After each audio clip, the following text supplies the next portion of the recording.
स्वागत है आप सबका। आशा करता हूँ सब लोग अच्छे से होंगे।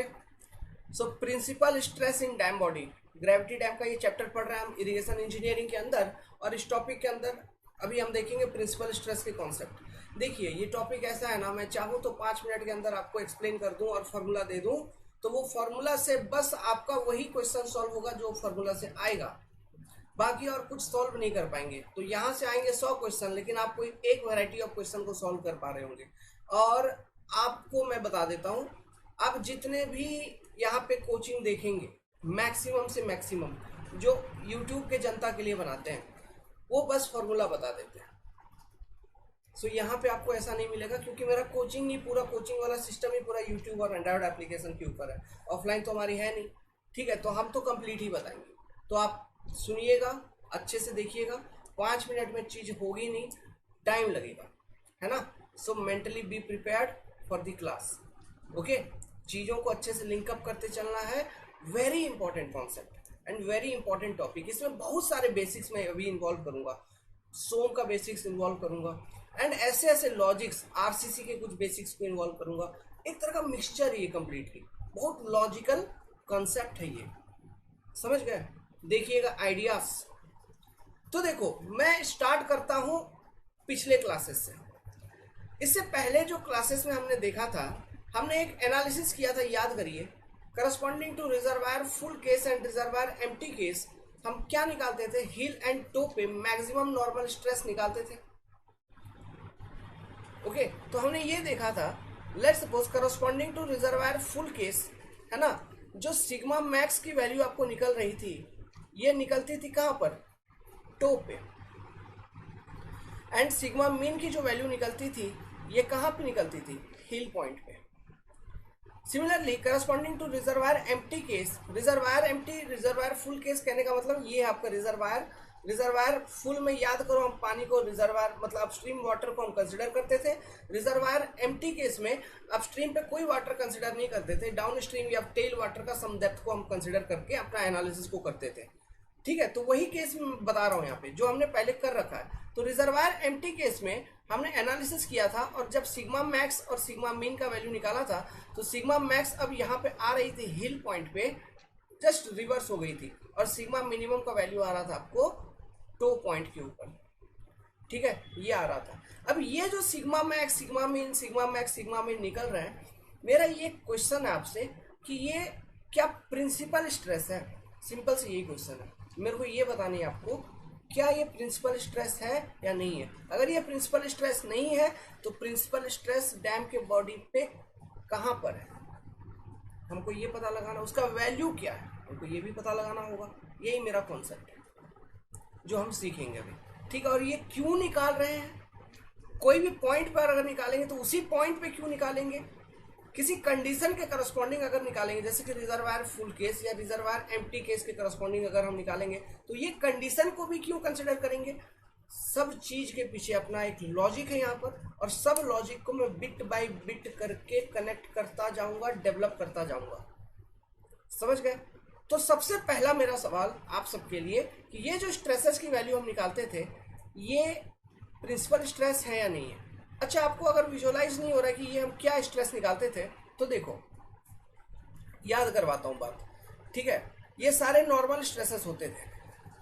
कोई एक डैम है, ठीक है, डैम का डैम है, तो मान लो पहला केस रिजर्वायर फुल केस, मतलब अपस्ट्रीम में पूरा पानी भरा हुआ है, सब कुछ, ठीक है। इस कंडीशन में हमने क्या किया, डैम के बेस के ऊपर एक रिजल्टेंट फोर्स निकाला। डैम के बेस के ऊपर एक रिजल्टेंट फोर्स निकाला था। एक्चुअली कहने का मतलब है कि ये मान लो डैम थी, मैं यहाँ पे बार बार चीज़ों को इरेज करूंगा तो आप समझते रहिएगा। ये डैम थी, है ना, तो हमने एनालिसिस किया, अपस्ट्रीम वाटर को कंसिडर किया, डाउन स्ट्रीम पे कोई भी पानी को कंसिडर नहीं किया था। ओके, फिर हमने देखा ये जो अपस्ट्रीम पे वाटर है, ये कैसे कैसे फोर्स लगा रहा है। एक हॉरिजॉन्टल डायरेक्शन में इस तरह से फोर्स लगा रहा है, प्लस ये एक वाटर का वेट आ रही होगी, है ना। फिर इस डैम के सीजी से अपनी उसकी सेल्फ वेट आ रही होगी डैम की, है कि नहीं, ये सब चीजें आ रही होंगी। मान लो यहाँ पे सीपेज भी हो रहा होगा, तो अपलिफ्ट प्रेशर फोर्स भी आ रहा होगा, है ना। सब फोर्सेस वगैरह सब कुछ डैम के बॉडी के ऊपर एक्ट कर रहा होगा। तो ये सारे फोर्सेस का, माय डियर, मैंने क्या किया, डैम के बॉडी के ऊपर, है ना, एक रिजल्टेंट फोर्स के फॉर्म में इन सारे फोर्सेस को रिप्रेजेंट किया। और वो रिजल्टेंट फोर्स कहाँ पे एक्ट कर रही होगी? वो रिजल्टेंट फोर्स एक्ट कर रही होगी डैम के बॉडी के सीजी के ऊपर। तो ये सीजी ऑफ डैम बॉडी है, तो यहाँ पे वो रिजल्टेंट फोर्स एक्ट कर रही होगी, मान लो ऐसा। तो मैंने आपको ये सब कॉन्सेप्ट पहले ही एक्सप्लेन कर रखा है। तो मान लीजिए ये डैम आपका स्टेबल है, तो आपने ओवरटर्निंग के अगेंस्ट, स्लाइडिंग के अगेंस्ट सब कुछ आपने सेफ्टी इसका इंश्योर कर रखा होगा। तो इसका इस कंडीशन में क्या था कि ये रिजल्टेंट जो थी ये डैम के बेस को कहीं ना कहीं कट कर रही होगी, है ना, वहां से कहीं से पास कर रही होगी। अगर ये डैम के बेस से कहीं से पास कर रही होगी फॉर स्टेबल कंडीशन, सेम उतना ही रिएक्शन आपको डैम के बेस से भी देखने को मिलेगा, आर। ऐसा था ये सब कॉन्सेप्ट, क्योंकि ये डैम आपका स्टेबल है। हम स्टेबल कंडीशन में आपके एनालिसिस कर रहे थे, मतलब इस कंडीशन के एनालिसिस करने से पहले हमने stability against overturning, stability against sliding, हमने डैम का चेक कर लिया था, याद है? ठीक है, अब देखिए, तो इसका मतलब ये है कि ये रिजल्टेंट यहां से पास कर रहा है। तो अगर मैं डैम का बेस प्रोफाइल आपको बना के दिखाऊं, अगर मैं डैम का बेस प्रोफाइल बना के दिखाऊं, so this is the base profile of the dam. ये base profile of the dam, this is width B of the dam. ये एक्सिस मतलब ये सेंटर ऑफ द डैम हो गया, है ना, सेंटर ऑफ द बेस हो गया, सिंपल, सीधा सीधा सीधा यही मतलब हुआ। ये जो पॉइंट है ये हिल वाला सेक्शन हो गया या फिर हिल वाला लाइन हो गया। हम पर यूनिट लेंथ एनालिसिस करते थे, 1 मीटर लेंथ लेते थे, है ना। ये जो लाइन हो गया, ये लाइन हो गया, टो वाला लाइन हो गया। फिर ये मान लो वाई वाई एक्सिस हो गया। उसके बाद देखिए बात क्या हुआ था, लेट सपोज जो रिजल्टेंट यहाँ पे आपने देखा, वो रिजल्टेंट यहाँ पे इस पर्टिकुलर पॉइंट से पास कर रही थी, मतलब डैम के बेस से जो पास कर रही थी इस पर्टिकुलर पॉइंट से, मतलब एट सम एक्सेंट्रिसिटी ई। अब इस पर्टिकुलर पॉइंट पे पास करने का क्या मतलब था? मतलब ये था कि ये डैम का बेस है मान लो, तो जो रिजल्टेंट आ रही है डैम के बेस पे इस पर्टिकुलर पॉइंट से पास कर रही है। ये डैम का सेंटर वाला पॉइंट है मान लो, तो ये इतना एक्सेंट्रिसिटी से पास कर रही थी, this is your resultant R. मान लो ये एक एंगल बना रहा है थीटा, है ना, फ्रॉम हॉरिजॉन्टल ऐसा। तो क्या इस रिजल्टेंट को आप दो कंपोनेंट ऑफ फोर्सेस में रिजॉल्व नहीं कर पाएंगे? क्या हम इसको summation of F of V and यहाँ पे अगर आर कॉस थीटा लिखूंगा तो summation of F of H नहीं आ जाएगा? और अगर आर साइन थीटा लिखूंगा क्या summation of F of V नहीं आ जाएगा? तो क्या मैं इस बेस के ऊपर मैं ऐसे शो कर दूं कि this is your summation of F of V और this is your summation of F of H, ऐसा मैंने शो कर दिया, ठीक है। अब इन कंडीशंस को लेके हम क्या किए थे, by using the concept of means bending stress distribution diagram, है ना, उसका कॉन्सेप्ट वगैरह को यूज करके हम ये direct compressive stress plus bending compressive stress को ऐड करके हमने इस कंडीशन के करस्पॉन्डिंग हमने क्या किया था, sigma max and sigma mean का वैल्यू निकाला था। तो ये जो कंडीशन मैं बता रहा हूँ ये रिजर्वायर फुल वाला कंडीशन था, है ना। तो corresponding to reservoir full condition let's suppose कोई एक स्ट्रेस डिस्ट्रीब्यूशन डायग्राम ले लेते हैं। तो स्ट्रेस डिस्ट्रीब्यूशन डायग्राम जो आपका एक ट्रेपेजोइडल वाला ले लेते हैं, तो उसमें आपका इस तरह का एक स्ट्रेस डिस्ट्रीब्यूशन डायग्राम आया था, याद करिए, इस तरह का एक ट्रेपेजोइडल स्ट्रेस डिस्ट्रीब्यूशन डायग्राम बना था, जिस केस में पूरे डैम के बेस के ऊपर केवल कंप्रेसिव स्ट्रेस आ रही थी, पूरे डैम के बेस के ऊपर केवल कंप्रेसिव स्ट्रेस आ रही थी। ये कंडीशन कौन सा कंडीशन था? ये कंडीशन वो कंडीशन था जब your direct compressive stress is greater than bending compressive stress sigma B, है ना। तो इस केस में ये आपका आ जाता था सिग्मा मैक्स एट टो का वैल्यू, और ये वैल्यू आती थी sigma mean at hill, sigma mean at हिल। अब इनकी जो इक्वेशंस थी अगर वो भी मैं लिख दूं एक बार, तो क्या लिखते थे, summation F of V divided by base width bracket 1 plus 6 times E divided by B. ये फॉर्मूला हमने डिराइव कर रखा था, याद करो, ठीक है। और यहाँ पे सेम, यहाँ पे प्लस है तो इधर माइनस हो जाएगा बीच में, ओके। तो इस तरह से हमने फॉर्मूला डिराइव कर रखा था। तो ये जो सिग्मा मैक्स आपका टो पे निकला माय डियर, ये क्या है, मतलब ये टो वाले लाइन के अबाउट, पूरे लाइन के अबाउट यहाँ पे जो फाइबर्स होंगे, है ना, इस पे सिग्मा मैक्स टो का स्ट्रेस एक्ट कर रहा होगा। मतलब ये डैम का जो बॉडी है ड्यू टू एक्सटर्नल लोडिंग, क्यों ये जो रिजल्टेंट आया है ड्यू टू एक्सटर्नल लोडिंग ही आया ना, डैम का सेल्फ वेट को मिला के, उसका अपस्ट्रीम रिजर्वायर वाटर का फोर्स वगैरह को मिला के, तो ड्यू टू लोडिंग, है ना, अपलिफ्ट फोर्स जो लग रही है डैम के बेस से ऊपर, इन सब चीजों को जो भी लोड लतीफ सब लग रहा है, सबको मिला के ये रिजल्टेंट हमने देखा था। तो डैम के ऊपर लोड कितना है उसके कारण वही चीज तो ये रिप्रेजेंट कर रहा है, मतलब F of V, summation F of V, और उन्हीं से वही कॉन्सेप्ट से हमने निकाला है ये सिग्मा मैक्स एट टो का वैल्यू। तो आप इमेजिन करिए कि ये डैम का आपका बेस प्रोफाइल है और इस बेस प्रोफाइल पे ये वाला टो है, इस टो के ऊपर सिग्मा मैक्स हर एक पॉइंट पे लग रही होगी, हर एक पॉइंट पे लग रही होगी इतना का स्ट्रेस, मतलब मैक्सिमम स्ट्रेस होगा इस टो वाले पॉइंट के अबाउट यहाँ पे। तो अगर यहाँ पे मैक्सिमम स्ट्रेस है तो इसके नीचे क्या है, सॉइल है, इसके नीचे क्या है, सॉइल है कि नहीं। तो ये जो मैक्सिमम स्ट्रेस है, ओके, स्ट्रेस का वैल्यू है ना ये, मतलब इसका जो यूनिट होगा वो 1 न्यूटन पर मीटर स्क्वायर, कुछ इस तरह से। तो इसके नीचे तो सॉइल है, ठीक है। तो ये मैक्सिमम स्ट्रेस डैम कहाँ अल्टीमेटली सॉइल पे ही ट्रांसफर कर रहा है उस पर्टिकुलर पॉइंट पे। तो मेरे को ये बताओ इस पर्टिकुलर पॉइंट पे टो वाले एरिया में अगर सॉइल का जो बियरिंग कैपेसिटी है, मतलब आप ऊपर से कुछ दबाव लगा रहे हो, लोड लगा रहे हो, तो नीचे जो मटेरियल है वो भी तो उस लोड को कैरी कर पाना चाहिए, उसका भी तो उतना स्ट्रेंथ होना चाहिए। तो नीचे से बियरिंग कैपेसिटी को हम इक्वेट करते थे, नीचे से हम बियरिंग कैपेसिटी को इक्वेट करते थे एट टो पॉइंट, और हम ये बताते थे फाइनली कि अगर सिग्मा मैक्स टो, इस केस में sigma max toe is less than equal to sigma bearing capacity of soil, है ना, तो आपका डैम सेफ है, सेफ है। नहीं तो क्रशिंग फेलियर हो जाता, हम ये बताते थे। और इसी के लिए ये स्ट्रेसेस का हम वैल्यू को कैलकुलेट करते थे क्रशिंग फेलियर के करस्पॉन्डिंग। समझ में आया बात। हमने दो केसेस को लिया था, reservoir full and reservoir empty, okay. और ये जो स्ट्रेसेस है, अब देखो माय डियर, ये स्ट्रेसेस भी तो नॉर्मल स्ट्रेसेस ही तो है इस डैम के बेस प्रोफाइल के ऊपर। This are the normal stresses only acting at every point. जैसे यहाँ पे हिल लाइन के अबाउट सिग्मा मिनिमम एक्ट कर रहा है, यहाँ पे सिग्मा मैक्सिमम एक्ट कर रहा है, फिर वेरिएशन हो रही है सिग्मा मिनिमम से सिग्मा मैक्सिमम से सिग्मा मिनिमम, मतलब मैक्सिमम से डिक्रीज होते होते कम हो रहा है ना। हिल पॉइंट पे हमने ये भी देखा था कि जीरो भी हो सकता है स्ट्रेस, हिल पॉइंट पे हमने ये भी देखा था कि टेंशन में भी जा सकती है, सब कुछ हमने देखा हुआ, ठीक है। तो वही चीज मैं पूछ रहा हूँ, ये तो नॉर्मल स्ट्रेस ही है जो कि इस प्लेन पे लग रही है। किस प्लेन के ऊपर, b इंटू 1 मीटर वाले प्लेन के ऊपर लग रही है। On this plane the normal stresses is acting, जिसकी मैग्नीट्यूड है क्या, सिग्मा मैक्सिमम, जो आप निकाल लोगे करस्पॉन्डिंग टू डिफरेंट कंडीशन। तो ये जो कंडीशन हमने लिया था रिजर्वायर फुल कंडीशन लिया था, ठीक है। अब क्यों मैं ये सब रिजर्वायर फुल कंडीशन पे लेके मैं डिस्कशन चालू किया हूँ, सब कुछ लास्ट में समझ में आएगा जब ये वीडियो धीरे धीरे एंडिंग की ओर बढ़ेगी। एक डेरिवेशन करके दिखाऊंगा, तब उसके बाद वो डेरिवेशन क्लियर होने के बाद सब लॉजिक सब कॉन्सेप्ट क्लियर होगा। अभी तो मेरा क्वेश्चन ये था कि मेरे को ये बताइए, ये जो स्ट्रेसेस आप कैलकुलेट कर रहे थे, है ना, पिछले वाले क्लास में, ये स्ट्रेसेस प्रिंसिपल स्ट्रेसेस है कि नहीं। मेरा सवाल सिंपल सा इतना ही है।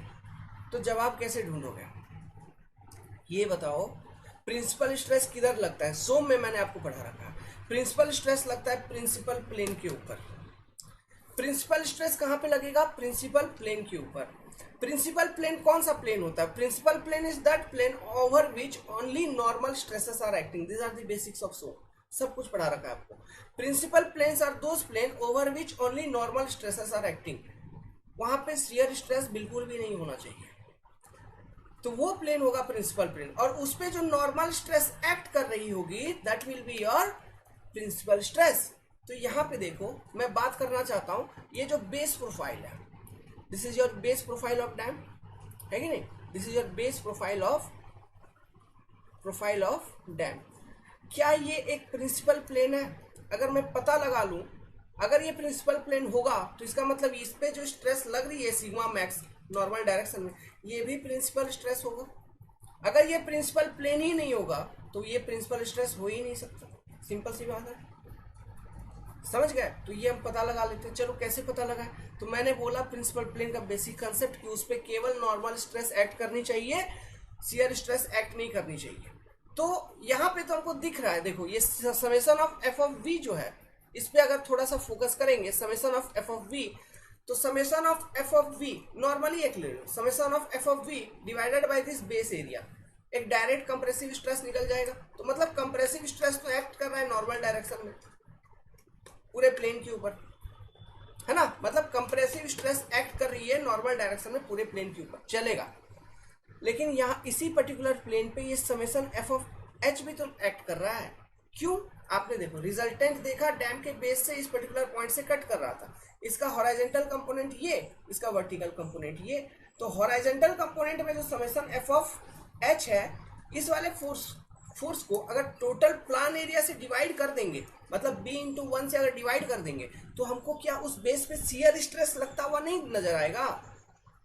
तो बेस पे मेरा शियर स्ट्रेस भी है। तो ये जो बेस वाला प्रोफाइल है या फिर बेस वाला प्लेन है, इस प्लेन के ऊपर नॉर्मल स्ट्रेस, शियर स्ट्रेस दोनों एक्ट कर रहा है। तो अगर इस प्लेन के ऊपर नॉर्मल स्ट्रेस, शियर स्ट्रेस दोनों एक्ट कर रहा है, तो ये प्रिंसिपल प्लेन है ही नहीं। बेस प्रोफाइल मेरा प्रिंसिपल प्लेन नहीं है। अगर बेस प्रोफाइल मेरा प्रिंसिपल प्लेन नहीं है, तो इसका मतलब ये हुआ my dear friend, simply simply simply, ये जो स्ट्रेसेस अभी निकाले आपने, sigma maximum toe, sigma minimum heel एक केस, रिजर्वायर एम्प्टी केस में फिर हिल पे मैक्सिमम और टो पे मिनिमम, ये सारे जो स्ट्रेसेस हैं, this stresses are not principal stresses. ये सारे स्ट्रेसेस प्रिंसिपल स्ट्रेस नहीं है, और जो आपका बेस प्रोफाइल है वो प्रिंसिपल प्लेन नहीं है।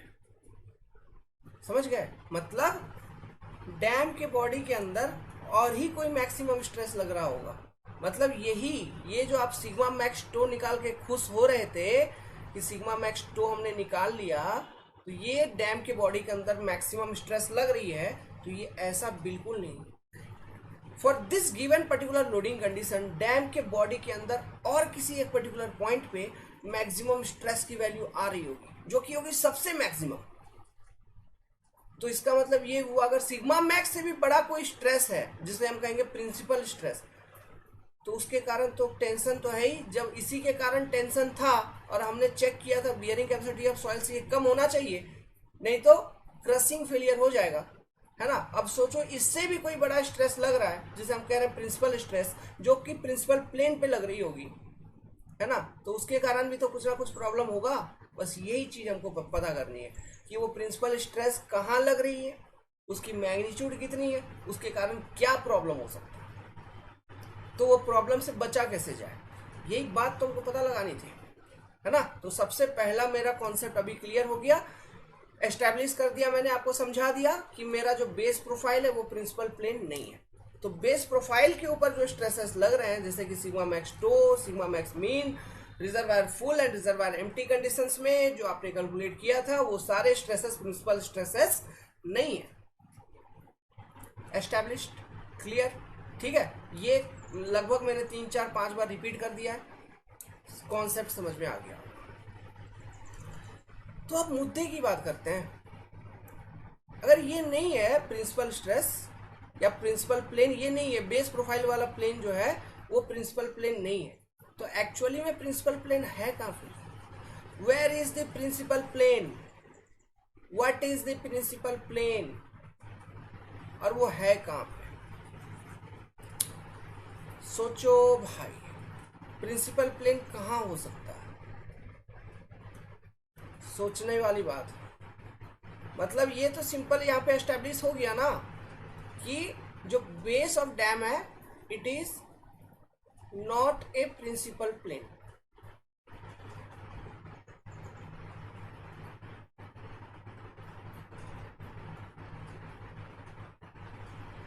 देखिए, कॉन्सेप्ट डिकोडर पे आपको सब कुछ विजुअलाइज किया जाएगा, करवाया जाएगा। मैं हर एक कॉन्सेप्ट को, हर एक बिट, हर एक टॉपिक को जो हमको समझानी होती है उसको एज ए पार्ट में कंसिडर करता हूँ और आपको समझाता हूँ, ताकि आपके लॉजिक सब कुछ क्लियर होते चले, फिर लिंकअप करवा देता हूँ। ये टॉपिक मैं बोल रहा हूँ, मैं चाहूँ तो 5 मिनट का ये टॉपिक है। मैं जब लेक्चर क्लासेस ले रहा था, उसी में लास्ट में मैं फोटो बना के, जहाँ पे मेरे को फाइनल रिजल्ट मैं आपको लिखवा देता, तो भी आपका 2-4 क्वेश्चन एग्जाम में सॉल्व हो जाता। बट दिस लॉजिक्स, अभी मान लो पूछ लेगा एग्जाम में कि base profile is a principal plane,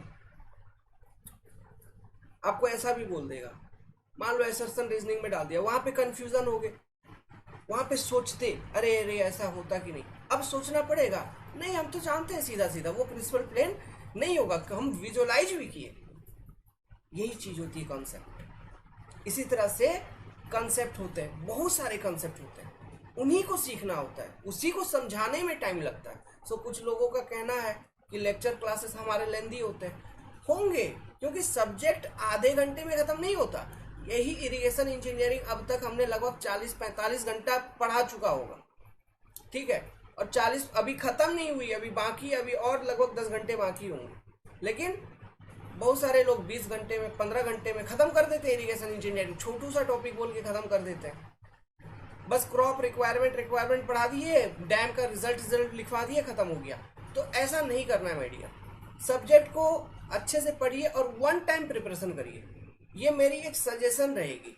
क्योंकि आज के टाइम पे जो टाइम की स्कैरिसिटी है, समय की इतनी पाबंदी है कि आप बार बार प्रिपरेशन नहीं कर सकते, क्योंकि एग्जाम भी आते हैं फ्रिक्वेंटली, ठीक है। तो आप एग्जाम जैसे ही आते हैं आप अपने आप को अपडेट करके रख नहीं पाते, इसलिए एग्जाम में परफॉर्मेंस खराब हो जाता है बस। और जो बच्चा यही गलती को नहीं करता है वो जॉब में है, बस यही चीज़ है।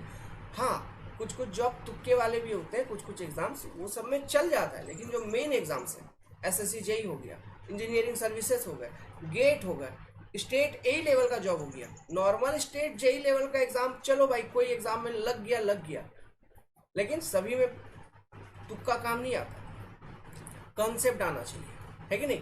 तो चलो भाई, अब हमको यहाँ पता लगाना है कि यहाँ पे प्रिंसिपल प्लेन कौन से हैं। हमारे पास प्रिंसिपल प्लेन का एक बेसिक डेफिनेशन क्या है कि प्रिंसिपल प्लेन वो प्लेन होते हैं जहां पे केवल नॉर्मल स्ट्रेस लग रहा होता है। तो लेट्स सपोज मैंने इस तरह से ये डैम के ऊपर पानी भर दिया है, ठीक है, इस तरह से मैंने पानी भर दिया, ये पानी रुकी हुई है, स्टैटिक वाटर, यहाँ पे यही हम कंसिडर करके चल रहे हैं क्योंकि ये रिजर्वायर है, ये पानी रुकी हुई है, स्टैटिक वाटर। अभी देखो ये जो वाटर है, ठीक है, ये जो वाटर है ये डैम के बॉडी के ऊपर किस तरह का फोर्स लगा रहा है। इमेजिन करो, ये जो अपस्ट्रीम फेस है डैम का, this is your upstream face of dam and this is your downstream face of dam. तो ये upstream and downstream face of dam आप जो देख रहे हैं, इसके कांटेक्ट में है पानी, और जो पानी है ये अपस्ट्रीम फेस ऑफ डैम पे अगर मैं बात करूं तो इस पे देखिए, क्या ये पूरे फेस पे हर जगह जहां भी देखेंगे नॉर्मल स्ट्रेसेस ही लगा रहा है ना, क्योंकि यहाँ पे मैंने कंसिडर कर लिया कि वाटर जो है मेरा ये स्टैटिक है। जहां पर भी वो स्ट्रेस लगाएगा, फोर्स लगाएगा, प्रेशर लगाएगा, वो normal to the plane of dam लगा रहा है। सिमिलरली डाउन स्ट्रीम पे जो स्ट्रेसेस लगा रही है ये वाटर, ये normal to the dam body लगा रहा है, नॉर्मल टू दी सरफेस लगा रहा है हमेशा, क्योंकि ये स्टैटिक वाटर, समझ गए। ये हमने फ्लूइड मैकेनिक्स में देखा हुआ था। तो क्या ये जो अपस्ट्रीम एंड डाउनस्ट्रीम फेस है डैम का, क्या ये प्रिंसिपल प्लेन नहीं होंगे? These आर प्रिंसिपल प्लेन, क्योंकि इस प्लेन के ऊपर पानी के कारण केवल नॉर्मल स्ट्रेसेस लग रहे हैं। समझ में आ रही है बात? चलो, अभी आपके मन में एक कंफ्यूजन होगा, उस कंफ्यूजन को दूर करते हैं। आप बोलोगे सर हमने तो यहाँ पे ऐसा निकाला था कि आप जब हाइड्रोस्टैटिक प्रेशर डिस्ट्रीब्यूशन लिख रहे थे तो हम ऐसा निकालते थे कि हॉराइजेंटल कंपोनेंट ऑफ फोर्स, है ना। फिर हम ये जो इंक्लाइंड बॉडी है मेरा, मतलब ये जो डैम का इंक्लाइंड वाला पार्ट है, इसके ऊपर जो वाटर है उसका एक वेट लग रहा था ऐसे डाउनवर्ड डायरेक्शन में, इसको हम डब्ल्यू टेल कहते थे, याद करिए, ये डब्ल्यू टेल कहते थे, है ना ये। और इसको summation horizontal F of H, मान लो ये 2 कह दिया, मतलब डाउन स्ट्रीम से, ऐसा हम निकालते थे। ये जो हम निकालते थे, ये जो हम लिखते थे ना, डब्ल्यू टेल ऐसा और एफ ऑफ एच 2 ऐसा, ये कंपोनेंट्स हैं, ये इसी नॉर्मल स्ट्रेसेस के कंपोनेंट्स हैं। मतलब एक्चुअली में वाटर जो है ना वो सरफेस के ऊपर नॉर्मल स्ट्रेस ही लगा रहा है, समझ गया। एक्चुअली में वो नॉर्मल स्ट्रेस ही लगा रहा है, उसके ये कंपोनेंट है हॉराइजेंटल वाले, हॉराइजेंटल कंपोनेंट्स जो है वो है एफ ऑफ एच 2, एंड जो वर्टिकल कंपोनेंट है वो है डब्ल्यू टेल। अगर नहीं विजुअलाइज हो रहा है तो समझो बात। ये वाला छोटा सा पोर्शन को मैं बाहर निकालता हूं, तो ये छोटा सा पोर्शन ऐसा है, ऐसा है, देखिए ऐसा है। इस पर मैंने बोला पानी जो है इस तरह से फोर्स लगा रहा है, इस तरह से पानी फोर्स लगा रहा है, मतलब डैम के सरफेस के ऊपर नॉर्मल, तो इस तरह से लगा रहा है, ठीक है। तो इसका हम दो कंपोनेंट नहीं ले सकते, एक वर्टिकल वर्टिकल, एक हॉरिजॉन्टल हॉरिजॉन्टल। तो क्या हर एक पॉइंट पे जो नॉर्मल नॉर्मल डायरेक्शन में फोर्स लग रहा है, तो हर एक मतलब जो प्रेशर लग रही है, तो क्या हर एक पॉइंट पे हम एक वर्टिकल वर्टिकल, एक हॉरिजॉन्टल हॉरिजॉन्टल कंपोनेंट नहीं निकालेंगे? एक वर्टिकल वर्टिकल, एक हॉरिजॉन्टल हॉरिजॉन्टल हर एक पॉइंट पे। तो ये जो हॉरिजॉन्टल हॉरिजॉन्टल वाला फोर्स का कंपोनेंट है, इसी का डिस्ट्रीब्यूशन हम लिखते थे हाइड्रोस्टैटिक प्रेशर डिस्ट्रीब्यूशन, जो हॉरिजॉन्टल फोर्स थी। और ये जो वर्टिकल वर्टिकल है, इन टोटल को जोड़ोगे तो ये क्या होगा? इट इज नथिंग बट उस सरफेस के ऊपर जो टोटल वेट ऑफ वाटर है, that will be equal to the vertical component of the force. समझ गए वो? और लेकिन एक्चुअली में जो वाटर सरफेस के ऊपर जो फोर्सेस लगा रहा है वो नॉर्मली ही लगा रहा है। ये जो हम लिख रहे हैं W10 या F of H2 वगैरह, ये क्या है? ये कंपोनेंट है उनके। हॉरिजॉन्टल कंपोनेंट हो गया, टोटल हॉरिजॉन्टल कंपोनेंट का सम, और W10 क्या है? टोटल वर्टिकल कंपोनेंट का सम। समझ गए? इसलिए यहां पे केवल नॉर्मल स्ट्रेसेस लग रहे हैं, ओके। और क्योंकि वाटर है स्टैटिक, अगर वाटर फ्लोइंग होता, पानी मूव कर रहा होता, तो शियर स्ट्रेस लग जाती। लेकिन यहाँ पे पानी मूव नहीं कर रहा है, पानी को हम स्टिल कंसिडर कर रहे हैं, ठहराव है उसमें, इसलिए शियर स्ट्रेस नहीं लगेगा। ठीक है, स्टैटिक वाटर में शियर स्ट्रेस नहीं होता। अब यहाँ पे बोलोगे आप, एक्चुअली में सर थोड़ा थोड़ा लहर तो होता ही है, पानी मूव तो कर ही रहा होगा, थोड़ा इधर उधर मूव कर ही रहा होगा। देखिए वो नेग्लिजिबल है, हम उसको कंसिडर नहीं करते। मूवमेंट हम कंसिडर करते हैं जैसे नदी के अंदर मूव हो रही है, जैसे कैनाल वगैरह में, तो वहां पे देख रहे हो पानी शियर स्ट्रेस लगा देता है कैनाल की बाउंड्री पे, देखा है ना? कितना लगा देता है? जितना बेस पे उसका 75%।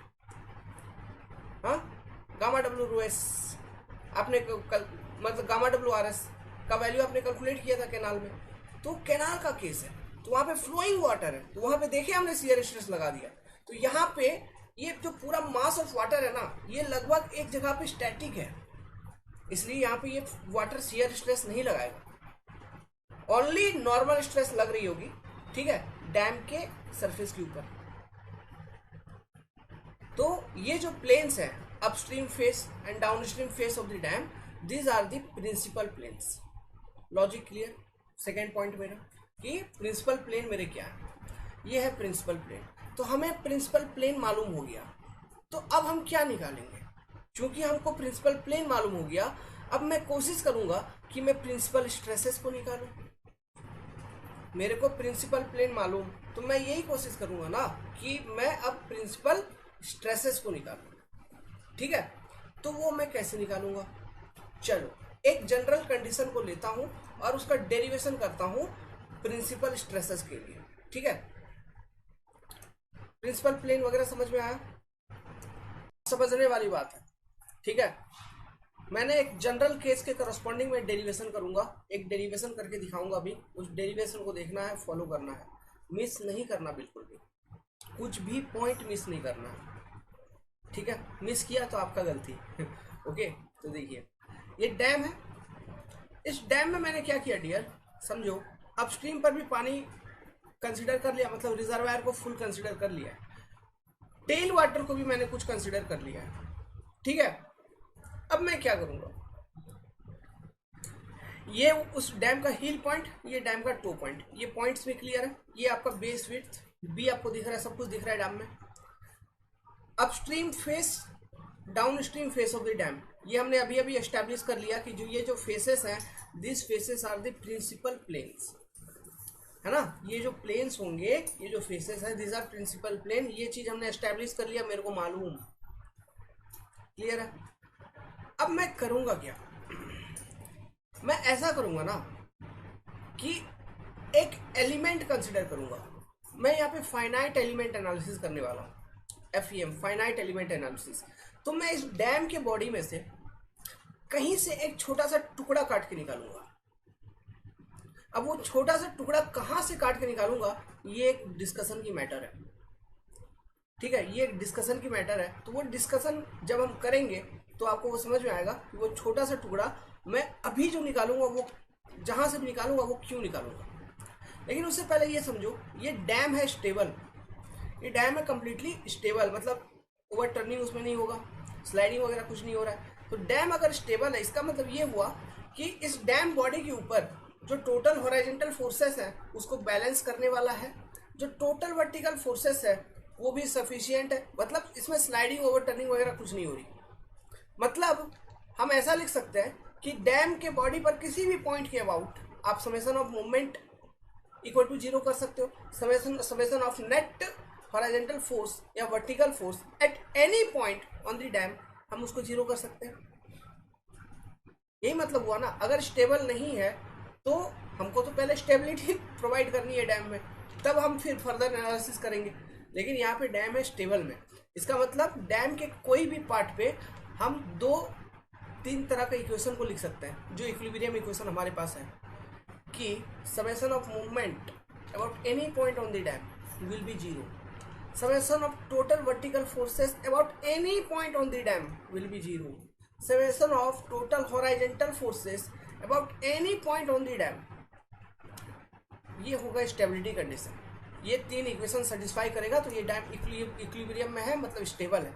मतलब जो एलिमेंट अंडर स्टेबल कंडीशन, सुनिएगा, जो भी एलिमेंट मैं डैम के बॉडी से निकालूंगा, चाहे मैं कहीं से भी निकालूं, यहाँ से निकालूं, यहाँ से निकालूं, यहाँ से निकालूं, यहाँ से, यहाँ से, यहाँ से, जहाँ से भी निकालूं, वो सारे एलिमेंट अपने आप में स्टेबल होंगे और उन एलिमेंट्स के लिए भी ये 3 इक्विलिब्रियम कंडीशंस वैलिड होंगे माय डियर। उन एलिमेंट्स के लिए भी ये 3 इक्विलिब्रियम कंडीशंस वैलिड होंगे, ठीक है। लेकिन इस केस में मैं इंटेंशनली, जानबूझकर, सोच समझकर एक पर्टिकुलर लोकेशन से ही एलिमेंट को निकालूंगा और उसी पर एनालिसिस करूंगा। अब वो क्यों करूंगा वो चीज ये डेरिवेशन के बाद आपको समझ में आएगी। मैं क्या करूंगा, ये जो टो है, टो वाला पॉइंट आप देख रहे हो, ये टो के बगल से मैं यहां से एक बहुत ही छोटा सा पार्ट कट करूंगा, ट्रायंगुलर पार्ट। मान लो मैंने इस तरह से ये एक एलिमेंट, डैम का बहुत ही छोटा सा पार्ट, एक ट्रायंगुलर एलिमेंट, ये कट करके बाहर निकालूंगा माय डियर और इस पे एनालिसिस करूंगा। ट्रायंगुलर पार्ट ये बहुत ही छोटा है, बहुत ही छोटा पार्ट, इतना छोटा कि अगर मैं इसके बारे में बताऊं, ये जो ट्रायंगुलर पार्ट है, तो देखिए ये इस तरह का कोई ट्रायंगुलर एलिमेंट है जो हमने कट करके निकाला। ये इतना छोटा है कि इसके जो लेंथ है इसको हम लिख सकते हैं dx, लिख सकते हैं ऐसा, इसको हम dy लिख सकते हैं ऐसा, इसको dz लिखा जा सकता है ऐसा, इस तरह से। मतलब इसके लेंथ वगैरह बहुत छोटा है। Infinitely small element, infinitely small element मैंने कट करके निकाल लिया, समझ गए। तो ये एलिमेंट मैं कहीं से भी निकाल सकता था, मतलब मैं यहां से निकाल सकता था, मैं इधर से निकाल सकता था, इधर इस पर्टिकुलर पॉइंट से, इस पर्टिकुलर पॉइंट से, कहीं से भी निकाल सकता था, ठीक है, कहीं से भी निकाल सकता था। लेकिन मैं एलिमेंट को कहां से निकाला, एकदम टो के करीब करीब, है ना, एकदम टो के करीब करीब। अब ये जो टो के करीब करीब का बात कर रहा हूं, ये यहाँ पे तो आपको बड़ा दिख रहा होगा कि इतना बड़ा हिस्सा, एक्चुअली में ये बहुत ही छोटा एलिमेंट है, समझना बात को माय डियर।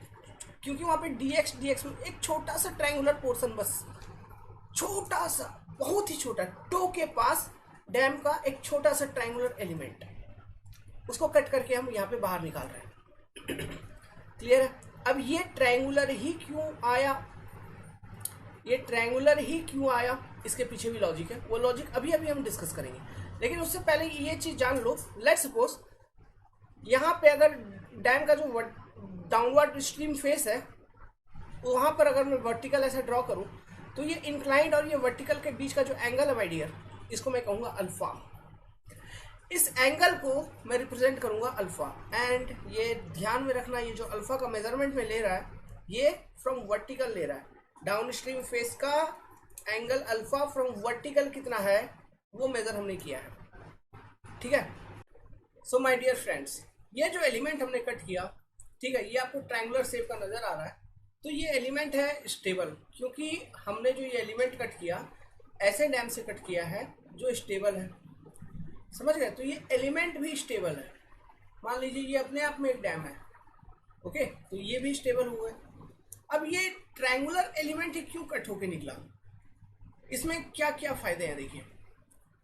सबसे पहले देखिए ये जो पार्ट है ये कहाँ पे, टो के पास का एलिमेंट है, ये टो के पास का एलिमेंट। तो इसमें देखो ये वाला प्लेन मतलब डी वाई वाला प्लेन, क्या ये प्रिंसिपल प्लेन है?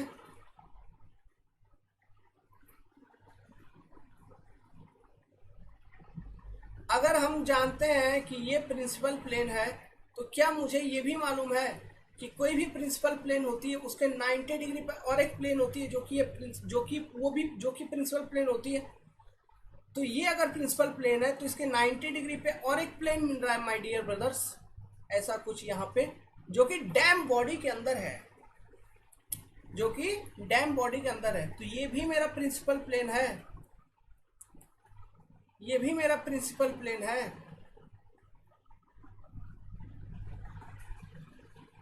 समझो बात को।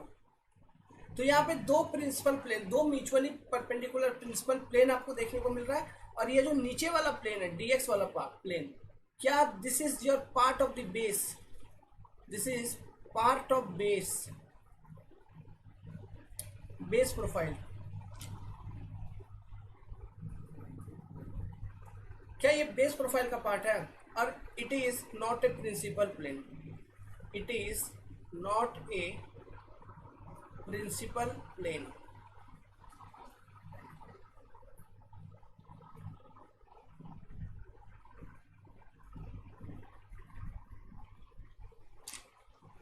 समझ में आ रहा बात?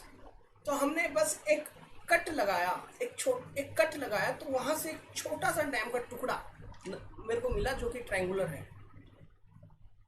समझ रहे हैं? जिसमें दो म्यूचुअली परपेंडिकुलर प्लेन है और बेस का पार्ट है, बेस का वो हिस्सा है। अब इस एलिमेंट के ऊपर हम अपना एनालिसिस करेंगे।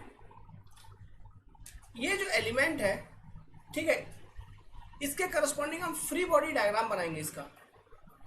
इस एलिमेंट का फ्री बॉडी डायग्राम बनाने का क्या मतलब होगा? किसी भी चीज का फ्री बॉडी डायग्राम, ठीक है, मान लो ये ऐसा कोई बॉडी है, इस बॉडी का मैं फ्री बॉडी डायग्राम अगर बनाऊंगा तो मैं इस पे ये शो करूंगा, हमारे जो बेसिक मैकेनिक्स के कॉन्सेप्ट थे, कि इस बॉडी के ऊपर एक्सटर्नली कितने कितने लोड लग रहे हैं, किस किस डायरेक्शन में फोर्सेस लग रहे हैं एक्सटर्नल, मतलब इस बॉडी के ऊपर कितना लोडिंग आ रहा है, हमको ये बताना होता है माय डियर, इस बॉडी के ऊपर कितना लग रहा है। समझ में आई बात को? ठीक है, ये हमको बतानी है। तो हम इसका फ्री बॉडी डायग्राम बनाएंगे अब। तो जब मैं फ्री बॉडी डायग्राम इसका बनाऊंगा तो देखिए, अब इसका फ्री बॉडी डायग्राम बनाता हूँ। देखो, मैं ये डायग्राम अलग पेज में बनाता हूँ। यही चीज हो जाती है, अभी बोर्ड नहीं है ना हमारे पास। बोर्ड अगर होता तो मैं एक ही बोर्ड में एक ही जगह पे सब कुछ बता देता। चलो कोई बात नहीं, अभी पेज को आगे पीछे करेंगे। ओके, ये आपका dx है, ये आपका dy है, और इधर मैं लिख देता हूँ dz, dx dy dz। ठीक है, देखो सबसे पहले देखो कहाँ पर हम देखेंगे, सबसे पहले देखेंगे बेस प्रोफाइल पे। ठीक है, बेस प्रोफाइल पे मेरे को ये बताइए, क्या ये जो बेस प्रोफाइल वाला ये जो एलिमेंट का हिस्सा है, क्या ये टो के पास वाला हिस्सा है? क्या ये टो के पास वाला हिस्सा है? ठीक है, अगर ये टो के पास वाला हिस्सा है तो मैं एक डैम कंसीडर करता हूँ। ये मान लो एक डैम है, ठीक है, तो ये टो के पास वाला एक ट्रायंगुलर हिस्सा है। आपने देखिए सॉल्व किया, पहले लोडिंग कंडीशन वगैरह दिया था, आपने सॉल्व किया और यहाँ पे निकाला था कि डैम जो है ना, डैम के थ्रू से सॉइल में सिग्मा मैक्स टो एक्ट कर रहा है, ऐसा ये एक्ट कर रहा था। ये सॉइल में जा रही थी, नॉर्मल स्ट्रेस कहाँ जा रही थी? सॉइल में। ये टो के पास वाला सीन था ऐसा, और ये स्ट्रेस सॉइल में जा रही थी। ये जो एलिमेंट मैंने कंसिडर किया, ये एलिमेंट भी वही टो का हिस्सा है जहां पर यही सिग्मा मैक्स टो लग रहा है। मतलब ये एलिमेंट लगा रही है सॉइल के ऊपर सिग्मा मैक्स टो। जो एलिमेंट मैं कंसिडर कर रहा हूँ ये टो का हिस्सा है ना, तो यही वही एलिमेंट सिग्मा मैक्स टो जो है सॉइल के ऊपर लगा रही होगी। तो चूंकि ये डैम स्टेबल है, तो एट द सेम टाइम अगर मैं बात करूं तो क्या soil equal amount of reaction लगा देगा नीचे से ऊपर इस एलिमेंट के ऊपर सिग्मा मैक्स टो। जितना डैम लगाएगा सॉइल के ऊपर, अगर डैम स्टेबल है तो उतना ही इक्वल एंड अपोजिट लगा देगा। तो इस एलिमेंट के ऊपर अगर मैं बात करूं माय डियर, इस एलिमेंट के अगर ऊपर मैं बात करूं तो ऐसा मैं कह सकता हूं, अगर ये dx को अंदर लिख दूं, ऐसा लिख देता हूं dx को, क्या यहां पर नॉर्मल डायरेक्शन में एक स्ट्रेस लग रही होगी सिग्मा मैक्स टो।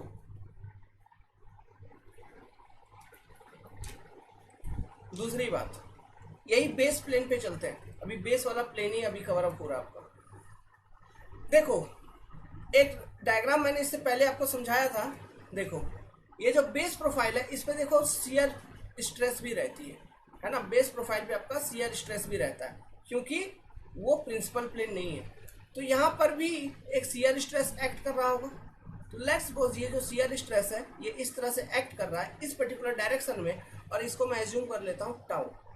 ये मैंने एज्यूम कर लिया इस एलिमेंट के ऊपर कि इस डायरेक्शन में शियर स्ट्रेस एक्ट कर रही है। अगर इसका वैल्यू पॉजिटिव आ जाएगा जब हम कैलकुलेशन करेंगे तो इसका मतलब मेरा डायरेक्शन जो मैंने एज्यूम किया है वो सही है। अगर इसका वैल्यू नेगेटिव आ जाएगा तो इसका मतलब ये हुआ जो डायरेक्शन मैंने एज्यूम किया वो सही नहीं है, अपोजिट डायरेक्शन में लग रहा होगा। बस इतनी से मतलब है, तो इस डायरेक्शन से कोई मतलब नहीं है आपको। ठीक है, चलिए अब बात करते हैं dy वाले प्लेन पे। ये तो प्रिंसिपल प्लेन है dy वाला प्लेन, और टो के करीब करीब वाला प्लेन है। इस पर क्या एक्ट कर रहा होगा? इस पर लेट्स सपोज इस पर एक्ट कर रहा है एक स्ट्रेस एक्ट कर रही होगी जिसकी मैग्नीट्यूड होगी P1 मान लो, या P1 या P2 मान लो, कुछ भी मान लो यार, P2 या फिर नॉर्मली ऐसे सिंपली P डैश मान लेते हैं। एक स्ट्रेस एक्ट कर रही होगी जिसकी मैग्नीट्यूड है P डैश।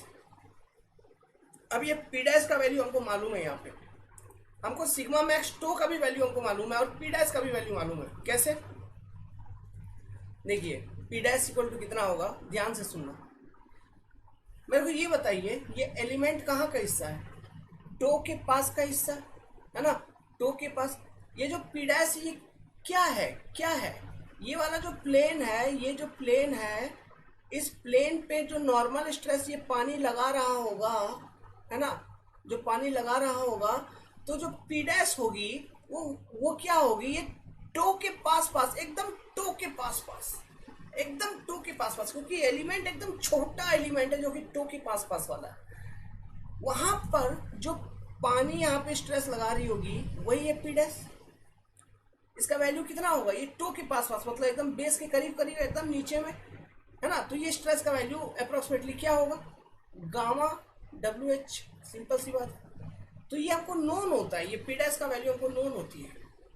ठीक है, it is nothing but it is equal to gamma P dash equal to gamma WH। जो पानी लगा रहा है आपको, मतलब डैम के सरफेस के ऊपर एट टो, जो पानी लगा रहा है डैम के सरफेस के ऊपर एट टो, है ना। ये डैम का सरफेस है तो इसके ऊपर यहाँ पे पानी है, तो एट टो पॉइंट, क्योंकि जस्ट टो पे ये मटेरियल हमने लिया है, टो का ये एलिमेंट लिया है, तो एट टो जो पानी लगा रहा होगा, पानी का जो नॉर्मल स्ट्रेस होगा, this is your P dash. तो मैं यहाँ पे इस एलिमेंट पे, क्योंकि ये एलिमेंट जस्ट टो वाला है, जस्ट टो, बार बार रिपीट कर रहा हूँ, मतलब इंपॉर्टेंट है ना। तो वो है वो P डैश। और वो P डैश क्यों है? क्योंकि टेल वाटर हमने कंसिडर कर रखा है, क्योंकि टेल वाटर हमने कंसिडर कर रखा है। अगर मैं टेल वाटर कंसिडर नहीं करता तो क्या ये P डैश होता? नहीं होता। लेकिन हमने यहाँ पे टेल वाटर कंसिडर कर रखा है, इसीलिए ये P डैश है। समझ गए? तो ये भी हमको मालूम है। अब देखिए यहाँ पे तो ये एंगल तो हमको मालूम ही है, ये एंगल होगा 90 डिग्री। सो ये वाले प्रिंसिपल प्लेन पे कितना स्ट्रेस आपको मालूम हो गया। तो और एक ये वाला जो प्रिंसिपल प्लेन है DZ वाला प्लेन, तो इस पर भी एक स्ट्रेस होगा जो कि होगा प्रिंसिपल स्ट्रेस, क्योंकि ये भी है प्रिंसिपल प्लेन। तो इस पर जो प्रिंसिपल स्ट्रेस होगा, लेट्स सपोज उसकी वैल्यू है सिग्मा P। ठीक है, उसकी वैल्यू है sigma P, means principal stress acting on the principal plane. अब देखिए ये हो गया आपका एलिमेंट। अब ये एलिमेंट है स्टेबल, मतलब इसका हम इक्विलिब्रियम लिख सकते हैं, force equilibrium end moment equilibrium. तो यहाँ पे मोमेंट इक्विलिब्रियम की जरूरत नहीं पड़ेगी, हम लिख सकते हैं force equilibrium means summation of all forces in vertical direction equal to 0 for this element and summation of all forces in horizontal direction is 0 for this element. ये चीज को लिखा जा सकता है, ठीक है, क्योंकि ये स्टेबल डैम की एक छोटी सी पार्ट है, तो ये भी स्टेबल है। तो अगर स्टेबल है तो 3 equilibrium condition any time satisfy होना चाहिए। Summation of movement about any point 0, summation of all vertical forces 0, summation of all horizontal forces equal to 0। This 3 conditions must be always satisfied. Clear है? ठीक है, चलो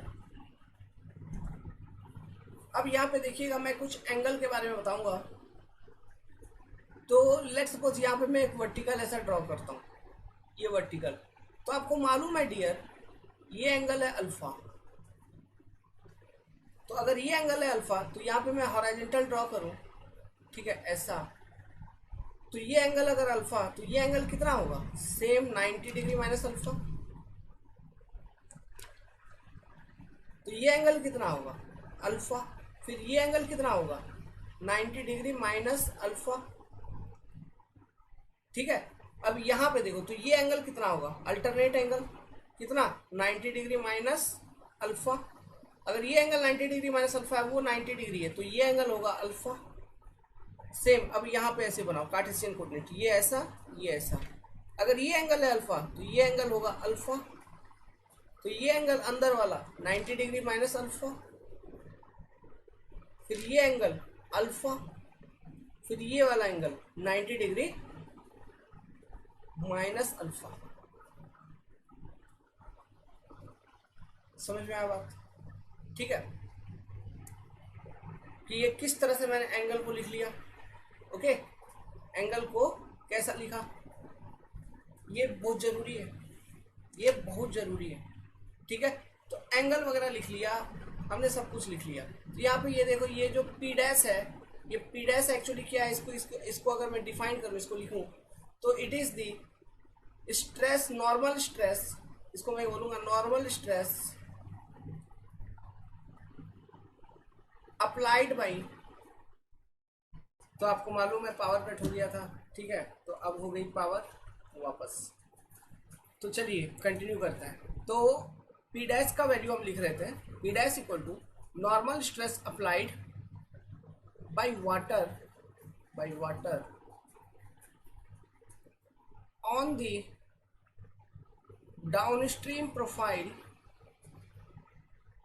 downstream profile of dam at top, ये आपका P dash है ना, to पर ही तो वो लग रही है, क्योंकि हमने एलिमेंट जो लिया ये टो पर का एलिमेंट लिया है। क्लियर है? सिग्मा मैक्स टो क्या है, ये वाला वैल्यू, ये वैल्यू हमको मालूम है, जो हमने स्ट्रेस एनालिसिस वगैरह करके डायरेक्ट स्ट्रेस बेंडिंग स्ट्रेस को ऐड किया था, ठीक है, corresponding to reservoir full condition. जब हमने क्रशिंग के लिए सेफ्टी चेक किया था इस डैम का, तो हमने जो मैक्सिमम स्ट्रेस निकाला था एट टो पॉइंट, ये है वो सिग्मा मैक्स टो का वैल्यू, ये मालूम। Sigma P any principal stress, any principal stress,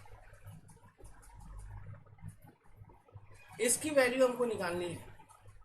ये सिग्मा पी का वैल्यू कितना है, ठीक है, फॉर दिस जनरल कंडीशन। ये एक जनरल कंडीशन लिया है मैंने, अपस्ट्रीम रिजर्वायर भी फुल है, डाउन टेल वाटर भी है, सब कुछ है, एक जनरल कंडीशन है। For this general condition I have to calculate this sigma P value. एक डेरिवेशन अभी करेंगे, उसका जितने भी आपके मन में क्वेश्चंस आ रहे हैं ना, एक भी क्वेश्चन नहीं रहेगा, कंप्लीट देखना जरूरी है, ठीक है। अब आप बोलोगे कि देखिए हमारे में कुछ चेंजेस नज़र आ रही होगी, टी शर्ट वगैरह चेंज हो गई। एक्चुअली हुआ ऐसा था ना कि जब पावर गई, पावर जाने के 2 घंटे बाद पावर आई है, तो इतना गर्मी था कि हमने फिर मतलब सब कुछ तो बदल ही जाएगा, है ना, तो बदल गया सब। तो चलो, तो ये देखो, ये जो एलिमेंट है ये एक इक्विलिब्रियम एलिमेंट है ना, this is one equilibrium element,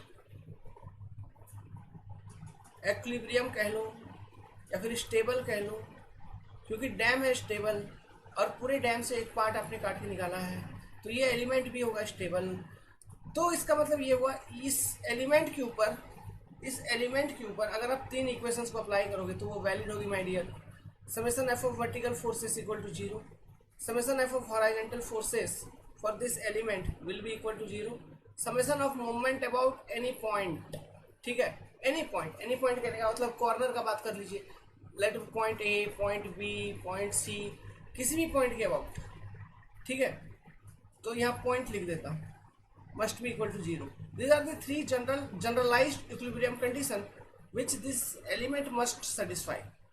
हम 2D में बात कर रहे हैं, हम इन लेंथ इनटू द प्लेन तो बात ही नहीं कर रहे हैं, है ना, तो हम 2D में बात कर रहे हैं, तो ये जनरल तीन इक्विलिब्रियम कंडीशन होगा जो ये एलिमेंट सेटिस्फाई करना चाहिए, क्योंकि डैम था स्टेबल, है ना, तो ये एलिमेंट भी होगा स्टेबल। ये इक्विलिब्रियम कंडीशन सेटिस्फाई होगी तभी ना ये स्टेबल होगा, मतलब summation F of V equal to 0 इस एलिमेंट के ऊपर, मतलब ये जो एलिमेंट है, मतलब सोचो, इमेजिन करना, ये डैम का बहुत बड़ा पार्ट है, मतलब सॉरी डैम का बहुत छोटा पार्ट है, तो अगर पूरा का पूरा डैम स्टेबल मतलब ये एलिमेंट स्टेबल, कहने का मतलब है F of V equal to 0, मतलब ये वर्टिकल डायरेक्शन में इसका मूवमेंट नहीं हो रहा है, इस एलिमेंट का, इस एलिमेंट का हॉरिजॉन्टल डायरेक्शन में भी मूवमेंट नहीं होगा, इस ये एलिमेंट रोटेट भी नहीं कर रहा है, समझ में आ रहा है, इसका मतलब ये हुआ। तो ये तीन इक्विलिब्रियम कंडीशंस वैलिड होना चाहिए, तो हम इन तीन इक्विलिब्रियम कंडीशंस को यहाँ पे लगाएंगे। ओके, इन तीन में से हमें जनरली ये दो इक्विलिब्रियम इक्वेशन से मतलब होगा, ऊपर वाले दो से, इक्वेशन 1 एंड इक्वेशन 2। समझो, इक्वेशन 1 को लगाएंगे तो हम इजीली सिग्मा पी को कैलकुलेट कर लेंगे, समेशन ऑफ वर्टिकल फोर्सेस को लगाएंगे तो सिग्मा पी का वैल्यू निकल जाएगा, समेशन ऑफ हॉरिजॉन्टल एक्चुअली फिर से हो गई थी पावर कट, ठीक है, तो चलिए हम बात कर रहे थे, तो ये जो तीन इक्विलिब्रियम इक्वेशंस है उसमें से अगर हम पहला वाला इक्वेशन अप्लाई करेंगे, summation of vertical forces equal to 0, तो आपको मैंने बता रखा है ये सिग्मा पी का वैल्यू हमको कैलकुलेट हो जाएगा। Summation of horizontal forces equal to 0 अगर हम लगाएंगे तो ये जो शियर स्ट्रेस की वैल्यू है ये हमको कैलकुलेट हो जाएगी, क्योंकि यही दो वैल्यू अननोन है, these are the two values which are unknown here, मालूम नहीं, अननोन मतलब ये हमको कैलकुलेट करना है, बाकी सारा वैल्यू तो हमको मालूम है, सिग्मा मैक्स टो का वैल्यू हमको मालूम है, हमने पहले ही एनालिसिस कर रखा है, पी डैश का वैल्यू मालूम है, पी डैश का वैल्यू क्या है मैंने आपको बता दिया है, गामा डब्ल्यू एच, सॉरी ये जो भी टेल वाटर डेप्थ होगा, तो टेल वाटर डेप्थ को हम स्मॉल एच मान के चलते थे, तो गामा डब्ल्यू स्मॉल एच है ना, that will be your P dash value. तो ये दो वैल्यू तो हमको नोन है, अननोन क्या है, सिग्मा पी का वैल्यू एंड टाउ का वैल्यू, जो कि हमको कैलकुलेट करनी है, और ये हम इक्विलिब्रियम इक्वेशन को अप्लाई करके कैलकुलेट करेंगे। तो चलो हम पहला वाला equilibrium condition for this element हम यहाँ पे लगा के देखते हैं।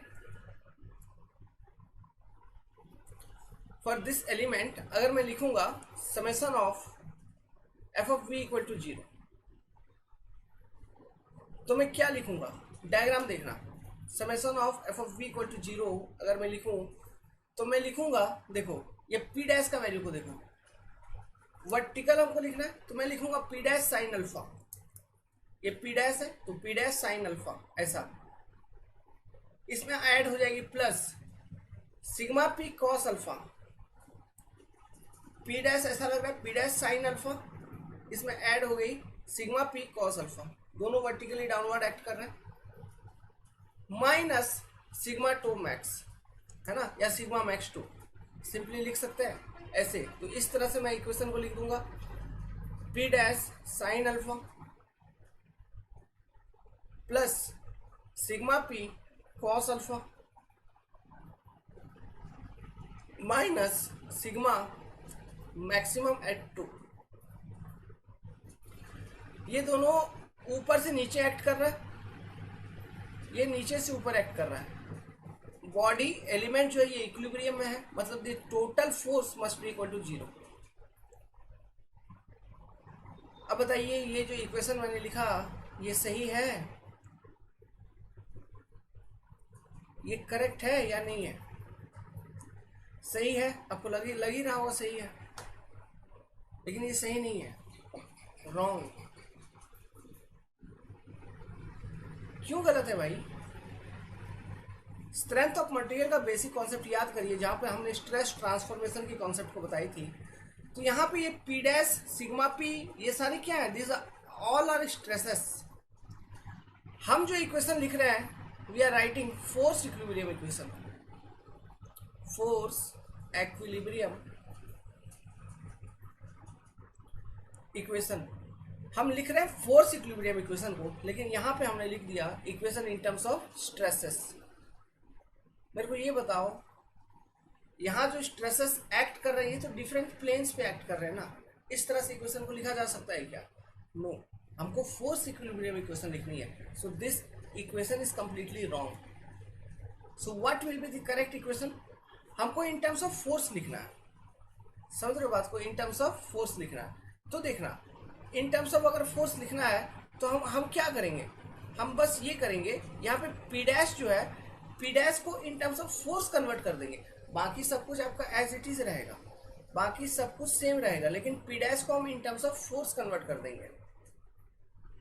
समझो बात को? मैं यहाँ पे ऐसे लिख सकता हूँ, ये जो पी डैश है ना, ये किसके ऊपर एक्ट कर रहा है? उस एलिमेंट को देखना आप, ये जो पी डैश है, ये मान लो ये पी डैश है, नॉर्मली इस पूरे एलिमेंट के ऊपर ये वाला जो फेस है इसके ऊपर एक्ट कर रहा है हर एक पॉइंट पे। पी डैश छोटा सा एलिमेंट है तो हर एक पॉइंट पे पी डैश कितने एरिया पे एक्ट कर रहा है? जो ये यहाँ से यहाँ तक का एलिमेंटल लेंथ मैंने कंसिडर किया है, ये वाला elemental length into 1 metre length of the dam की। नहीं तो मैं ऐसे लिख सकता हूँ कि पी डैश इंटू वो एलिमेंटल लेंथ मैंने कितना कंसिडर किया हुआ है। डायग्राम को देख लेते हैं एक बार। This is your dz value, नहीं dx dy value, dy into 1 metre sine alpha. अब ये सही हुआ, इसी में हम प्लस ऐड कर सकते हैं सिग्मा पी। सिग्मा पी किस पे एक्ट कर रहा है? ट्रायंगल के ये वाले पार्ट पे। तो ये वाला जो पार्ट है ये कौन सा है आपका? ये है dz। तो dz इंटू 1 मीटर एरिया पे लग रही है आपका सिग्मा पी। सोम में हमने ये सब करवाया था आपसे, dz into 1 metre cos alpha minus sigma max two जो लग रही है वो लग रही है dx into 1 metre plan area base area पे कि नहीं? This must be equal to 0। इतना होना चाहिए 0 के बराबर, बस समझे? This must be equal to 0। So अब इस इक्वेशन को सॉल्व करने के लिए what we need, I can find out the value of what is sine alpha, what is cos alpha from that element. उस एलिमेंट से साइन अल्फा और cos alpha का वैल्यू को मैं निकाल सकता हूँ। तो वो एलिमेंट को यहाँ पे मैं बनाता हूँ। देखो वो एलिमेंट ऐसे था, देखना ध्यान से, ये एंगल थी 90 डिग्री, आपको मालूम। ये एंगल थी 90 डिग्री माइनस अल्फा, ये एंगल थी आपकी अल्फा। इस ट्रायंगल में ये देखो आपका, सबसे पहले तो ये मेरे को बताओ परपेंडिकुलर कौन सा है? This is your P value की नहीं? This length is your perpendicular value. This is your base की नहीं? ये आपका बेस है। And this is your hypotenuse h। So here by from this triangle I can write sine alpha equal to p by h। Means ये आपका dx है, sorry ये आपका dy है, ये आपका dz है, and this is your dx। तो sin alpha equal to p by h means I can write simply as dy upon dx। मैं ऐसे लिख सकता हूं sin अल्फा को, समझ में आ रहा है? क्या लिख सकता हूं मैं sin अल्फा को? dy upon dx। सो यहां से मैं sin अल्फा का वैल्यू सब्स्टिट्यूट नहीं करूंगा, मैं dy इक्वल टू, अगर मैं निकालने का कोशिश करूं तो dy equal to dx sin alpha लिख सकता हूं कि नहीं? तो मैं ये वैल्यू सब्स्टिट्यूट कर दूंगा, डी वाई का सब्स्टिट्यूट नहीं, साइन अल्फा का नहीं करूंगा, डी वाई का निकालूंगा, तो एक इक्वेशन बनते चलेगी, ठीक है। डी एक्स साइन अल्फा हम सब्स्टिट्यूट कर देंगे डी वाई के प्लेस पर। सिमिलरली अगर मैं यहाँ पे लिखूँ कॉस अल्फा, आप लिखते चलिए नीचे कॉस अल्फा, इसको मैं कैसे लिख सकता हूँ, cos alpha means B upon H, तो b इक्वल टू आपका क्या है, b is your dz upon h means dx, means again here यहाँ से मैं निकाल सकता हूँ, लिख सकता हूँ कि my dz will be equal to dx cos alpha.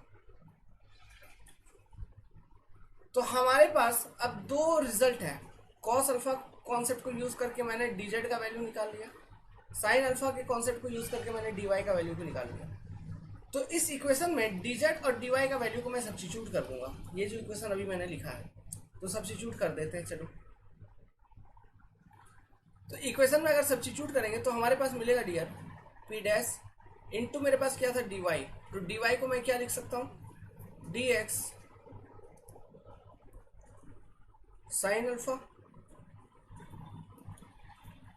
Plus में था सिग्मा पी कॉस अल्फा था ही, इनटू में क्या लिख सकता हूं dx cos अल्फा की नहीं,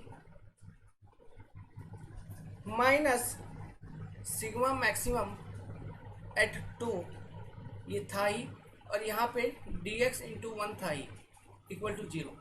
तो क्या ये पूरे इक्वेशन से dx अगर आप कॉमन निकाल लोगे, okay, from this complete equation, अच्छा यहाँ पे साइन अल्फा भी तो था, इंटू साइन अल्फा पहले से था, तो इस पूरे इक्वेशन से अगर मैं dx कॉमन निकालूंगा तो उसके बाद मेरा इक्वेशन क्या बचेगा, p dash sine square alpha plus sigma p cos square alpha minus sigma max 2 equal to 0। ये इक्वेशन मुझे बचेगा। अब इस इक्वेशन को मुझे सिंप्लीफाई करना है, ओके, और मेरे को बेसिकली सिग्मा p का वैल्यू को निकालना है आफ्टर सिंप्लीफाइंग दिस इक्वेशन, यही मेरा ऑब्जेक्टिव है। इस इक्वेशन को सिंप्लीफाई करने के लिए क्या कर सकते हैं, पूरे इक्वेशन में कॉस स्क्वायर अल्फा से डिवाइड कर दो। जब पूरे इक्वेशन में कॉस स्क्वायर अल्फा से डिवाइड कर दूंगा तो देखो यहाँ पे मैं लिख सकता हूँ P dash sine square alpha by cos square alpha क्या हो जाएगा, sine by cos tan square alpha, plus यहाँ पे हो जाएगी आपकी sigma P minus sigma max at 2, है ना, और इनटू यहाँ पे होगा 1 बाई कॉस स्क्वायर अल्फा। तो 1 बाई कॉस स्क्वायर अल्फा को ultimately you can write it as sec square alpha equal to 0 लिख सकते हैं। सो इस इक्वेशन को और सिंप्लीफाई करेंगे तो सिग्मा पी का वैल्यू हमको निकल जाएगा, sigma P will be equal to sigma max at 2 into sec square alpha minus P dash tan square alpha. This is the generalised equation for the condition what we have taken, मतलब dam condition जो हमने लिया कि upstream water full है, tail water depth भी कुछ ना कुछ है ना, उसके करस्पॉन्डिंग हमने टो पॉइंट पे एक एलिमेंट को लिया और वहां पर हमने एक पर्टिकुलर प्लेन पे जो कि डैम बॉडी के अंदर ही थी, जो कि प्रिंसिपल प्लेन थी, उस पर प्रिंसिपल स्ट्रेस की मैग्नीट्यूड को निकाल लिया। This is the way in which you will calculate the magnitude of principal stress. अब मेरे को ये बताइए, ये जो सिग्मा पी की वैल्यू है ये मैक्सिमम कब हो सकती है, when this sigma P value can be maximum, principal stress maximum कब होगी। अगर मैं आपसे एक सवाल पूछूंगा तो आप बोलोगे ये मैक्सिमम तब होगी जब वो सब्ट्रैक्ट करने के लिए कुछ रहेगा ही नहीं। जब ये वाली पार्ट अगर नहीं होगी तो इसका मतलब वो अपने आप मैक्सिमम हो जाएगी। तो अगर सब्ट्रैक्ट करने के लिए कुछ नहीं रहेगा तो इमेजिन करो वो जो पार्ट आ रही है वो क्यों आ रही है, वो इसलिए आ रही है क्योंकि हमने टेल वाटर डेप्थ को कंसिडर किया था।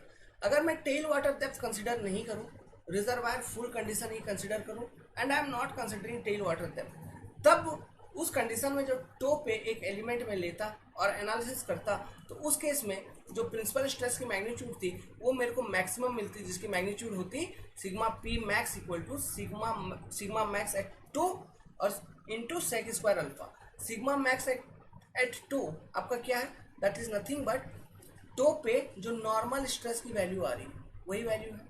मतलब जो प्रिंसिपल स्ट्रेस होगी वो नॉर्मल स्ट्रेस पे डिपेंड कर रही है। समझिए बात। अगर मैं इक्वेशंस को आगे लिखूं तो और क्लियर कट आइडिया होगा। यही सब समझने वाली बात है, ठीक है। क्या कहने का कोशिश कर रहा हूं, अगर मैं निकालूंगा sigma max, sigma P max, sorry sigma P maximum, ये हमको चाहिए अगर, तो इसका मतलब हमको ये चाहिए कि P dash must be equal to 0, तो हमको सिग्मा पी मैक्सिमम मिल जाएगा। तो अगर पी डैश इक्वल टू 0 है तो सिग्मा पी मैक्सिमम का जो वैल्यू होगा वो क्या होगा, sigma maximum at toe into sec square alpha. This is the expression for maximum principal stress. Objective point of view से बहुत इंपॉर्टेंट है। अब ये किस कंडीशन के अबाउट हमको मिल रहा है, देखो ये किस कंडीशन के अबाउट मिल रहा है। अगर मैं बताऊं, हमने जो कंडीशन सॉल्व किया था reservoir full case, reservoir full case जो सॉल्व किया था उसमें हमने ये देखा था कि अपस्ट्रीम पे पूरा रिजर्वायर फुल थी, कंप्लीट डेप्थ ऑफ वाटर थी, डाउन स्ट्रीम पे कोई डेप्थ ऑफ वाटर नहीं है। तो यहाँ पर भी यही बात हो रही है क्या, पी डैश 0 होने का मतलब क्या है, डाउन स्ट्रीम में कोई वाटर ही नहीं है जो कि फोर्स लगा रहा है, यही मतलब होगा ना। तो पी डैश इसलिए 0 हो गया। तो ये रिजर्वायर फुल कंडीशन है, रिजर्वायर फुल केस। तो रिजर्वायर फुल केस के अंदर जब हमने एक टो पर से एक ट्रायंगुलर एलिमेंट हम निकालेंगे छोटा सा, ठीक है, और इस ट्रायंगुलर एलिमेंट के ऊपर ये जो प्रिंसिपल प्लेन है जो कि डैम के बॉडी के अंदर ही है, इसके ऊपर जो स्ट्रेस की मैग्नीट्यूड आ रही है ये आ रही है आपकी सिग्मा पी मैक्स,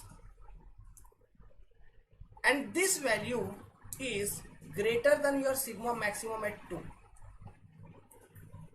क्योंकि ये मैक्सिमम प्रिंसिपल स्ट्रेस है उस पॉइंट पे, तो वो सिग्मा मैक्स एट 2 से ज़्यादा बड़ा है, लेकिन वो सिग्मा मैक्स एट 2 पे डिपेंड कर रहा है। मतलब उस पर्टिकुलर पॉइंट पे जो नॉर्मल स्ट्रेस है, ठीक है, corresponding to this reservoir full condition of the dam, जो बेस है डैम का, उस पे टो पे जो नॉर्मल स्ट्रेस लग रही है सिग्मा मैक्सिमम टू टो, जो कि सबसे मैक्सिमम है, जो कि सबसे मैक्सिमम है। क्यों, जब हम स्ट्रेस वेरिएशन प्लॉट करेंगे तो आप देखोगे एक कंडीशन के corresponding let's suppose stress variation ऐसा प्लॉट हो जाएगा, है ना। तो ये टो पॉइंट पे आपको सबसे मैक्सिमम स्ट्रेस नजर आएगी, normal stress sigma max toe. Always when your reservoir is full case, है ना, ये हमेशा हमको सिग्मा मैक्स टो यहीं पर नजर आएगी, टो पॉइंट पे, है ना। तो ये इसके करस्पॉन्डिंग हमने जो डैम बॉडी के अंदर एक मेरा प्रिंसिपल प्लेन था वो ऐसा कुछ था, इस पर मेरा जो स्ट्रेस लग रहा है, ठीक है, वो स्ट्रेस लग रहा है सिग्मा पी मैक्सिमम। समझ में आ रहा है कि ये प्रिंसिपल स्ट्रेस की वैल्यू क्या है। ये डैम बॉडी के अंदर जो प्रिंसिपल प्लेन था, है ना, उस पे लग रहा है सिग्मा पी मैक्सिमम। तो सोचो ये सिग्मा पी मैक्सिमम, मैं बार बार बोल रहा हूँ, ये किसके अंदर लग रहा है, डैम बॉडी के अंदर। कंप्रेसिव नेचर का एक तरह का, यहाँ पे जो ये स्ट्रेस है it is one type of stress in compressive nature. तो क्या हो सकता है डैम बॉडी के अंदर, क्या हो सकता है डैम बॉडी के अंदर, क्या है, डैम का मटेरियल है, कंक्रीट वगैरह हो सकता है। कंक्रीट का अपना एक कंप्रेसिव स्ट्रेंथ है। अब देखो, अब ऐसा हो सकता है कि ये सिग्मा पी मैक्सिमम जो है ये डैम बॉडी के अपने कंप्रेसिव स्ट्रेंथ से, अपने कंप्रेसिव स्ट्रेस बियरिंग कैपेसिटी से, या फिर उसका खुद का परमिसिबल कंप्रेसिव स्ट्रेंथ से सिग्मा पी मैक्सिमम का वैल्यू ज़्यादा होगी। और ये सिग्मा पी मैक्सिमम जो हम निकाल रहे हैं it is due to the overall loading जो डैम के ऊपर आ रही है, उस कारण से, क्योंकि हमने एनालिसिस करके निकाला। ये वैल्यू अगर डैम का मटेरियल का जो परमिसिबल स्ट्रेस कैरिंग कैपेसिटी है इन कंप्रेशन, उससे अगर ज़्यादा हो गया तो क्या इस स्ट्रेस वैल्यू के कारण डैम का material near the toe area crush नहीं हो जाएगा, चूर नहीं हो जाएगा, जैसा हमने आरसीसी में देखा था। इसीलिए मैक्सिमम लिमिट थी ऑन कंप्रेसिव स्ट्रेंथ ऑल्सो, है ना, इसलिए वहां पर भी एक टाउ सी मैक्स होता था। ओके, तो यही वो बात है। तो यहाँ पर ये सिग्मा पी मैक्स निकालने का जो हमारा कॉन्सेप्ट है वो हम इसलिए निकाल रहे हैं। सिग्मा पी मैक्स हम इसलिए निकाल रहे हैं क्योंकि अब हम चेक लगाएंगे। क्या चेक लगाएंगे कि जो सिग्मा पी मैक्स हमने कैलकुलेट किया it must be less than equal to F. This is my check what I am going to apply. What is this F? ये जो एफ है it is nothing but permissible compressive strength of dam material. Permissible compressive strength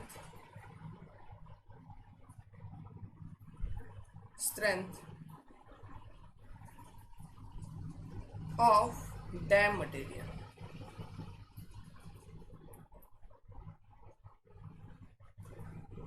ठीक है, याद करो एक बात, जब हम सिग्मा टू मैक्स निकालते थे उसको हम किसके रेस्पेक्ट में कंपैरिजन करते थे? उसका कंपैरिजन करते थे सॉइल के बियरिंग कैपेसिटी के रेस्पेक्ट में। हम ये कहते थे सिग्मा टू मैक्स इस केस में जो हमको निकल के आ रहा है it must be less than equal to sigma BC, soil का जो बियरिंग कैपेसिटी है उसके रेस्पेक्ट में। क्यों? क्योंकि सिग्मा टू मैक्स जो है वो डायरेक्टली सॉइल पे ट्रांसफर हो रही है। समझ में आ रहा है? तो इसलिए हम सॉइल के रेस्पेक्ट में उसका कंपैरिजन करते थे सिग्मा टू मैक्स का। लेकिन जो सिग्मा पी मैक्स है प्रिंसिपल स्ट्रेस, ये डैम के बॉडी के अंदर है माय डियर। तो ये डैम के मटेरियल के ऊपर एक्ट कर रहा है और ये स्ट्रेस का वैल्यू जो डैम के मटेरियल के ऊपर एक्ट कर रहा है, अगर इस डैम के मटेरियल का जो परमिसिबल लोड कैरिंग कैपेसिटी है, परमिसिबल स्ट्रेस कैरिंग कैपेसिटी है इन कंप्रेशन, अगर उससे ज़्यादा हो गया तो इसका मतलब इसको चूर चूर कर देगा, क्रश कर देगा, डैम का मटेरियल फेल हो जाएगा। सो यहाँ पे हम जो प्रिंसिपल स्ट्रेस को कैलकुलेट कर रहे हैं वो बेसिकली इसलिए कैलकुलेट कर रहे हैं to avoid material failure of dam.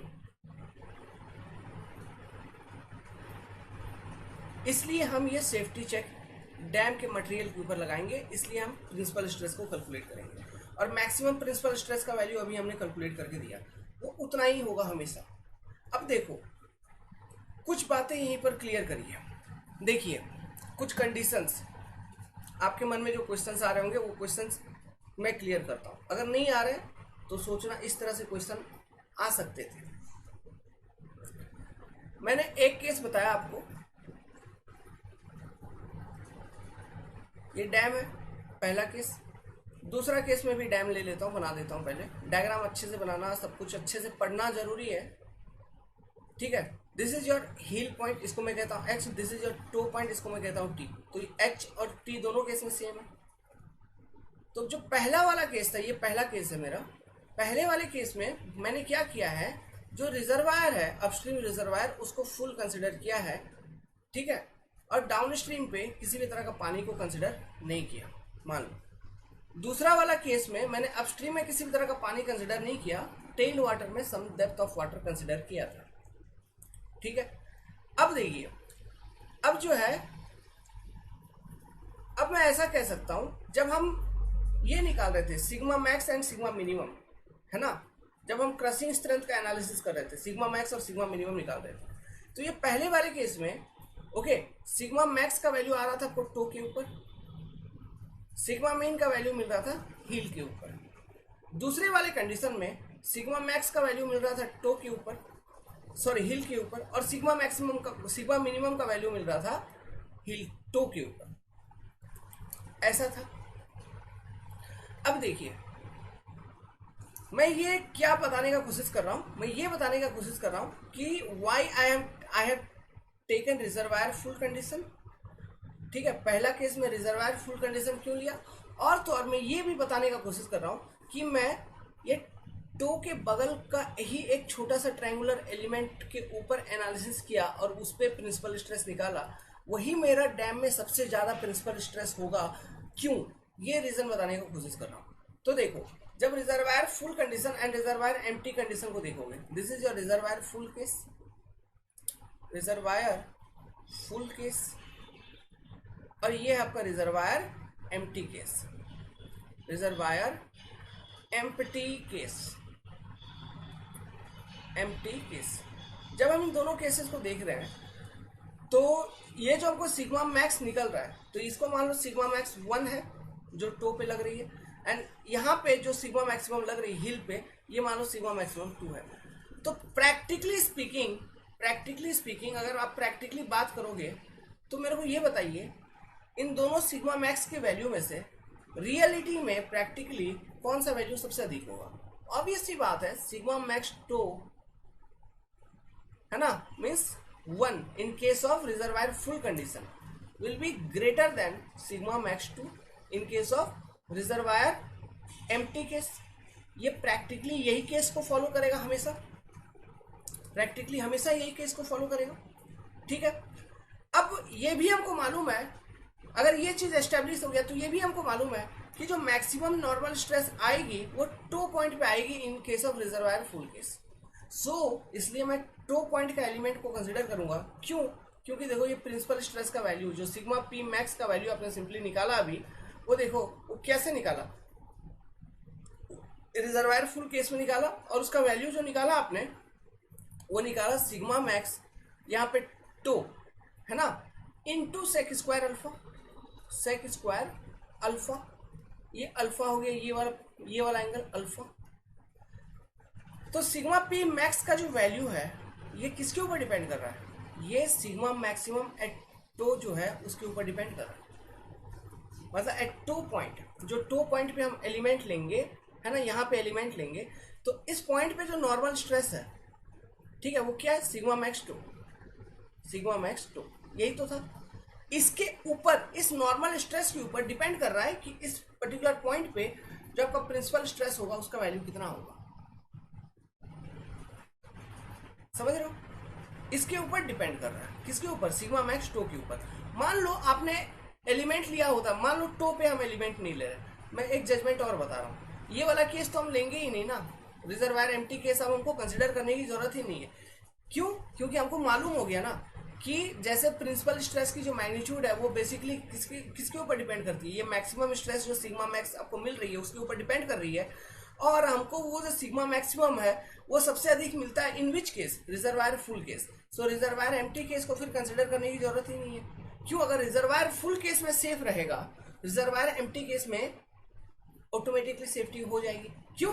क्योंकि रिजर्वायर फुल केस में जो सिग्मा मैक्स टो का वैल्यू है वो ज्यादा है as compare to reservoir empty case.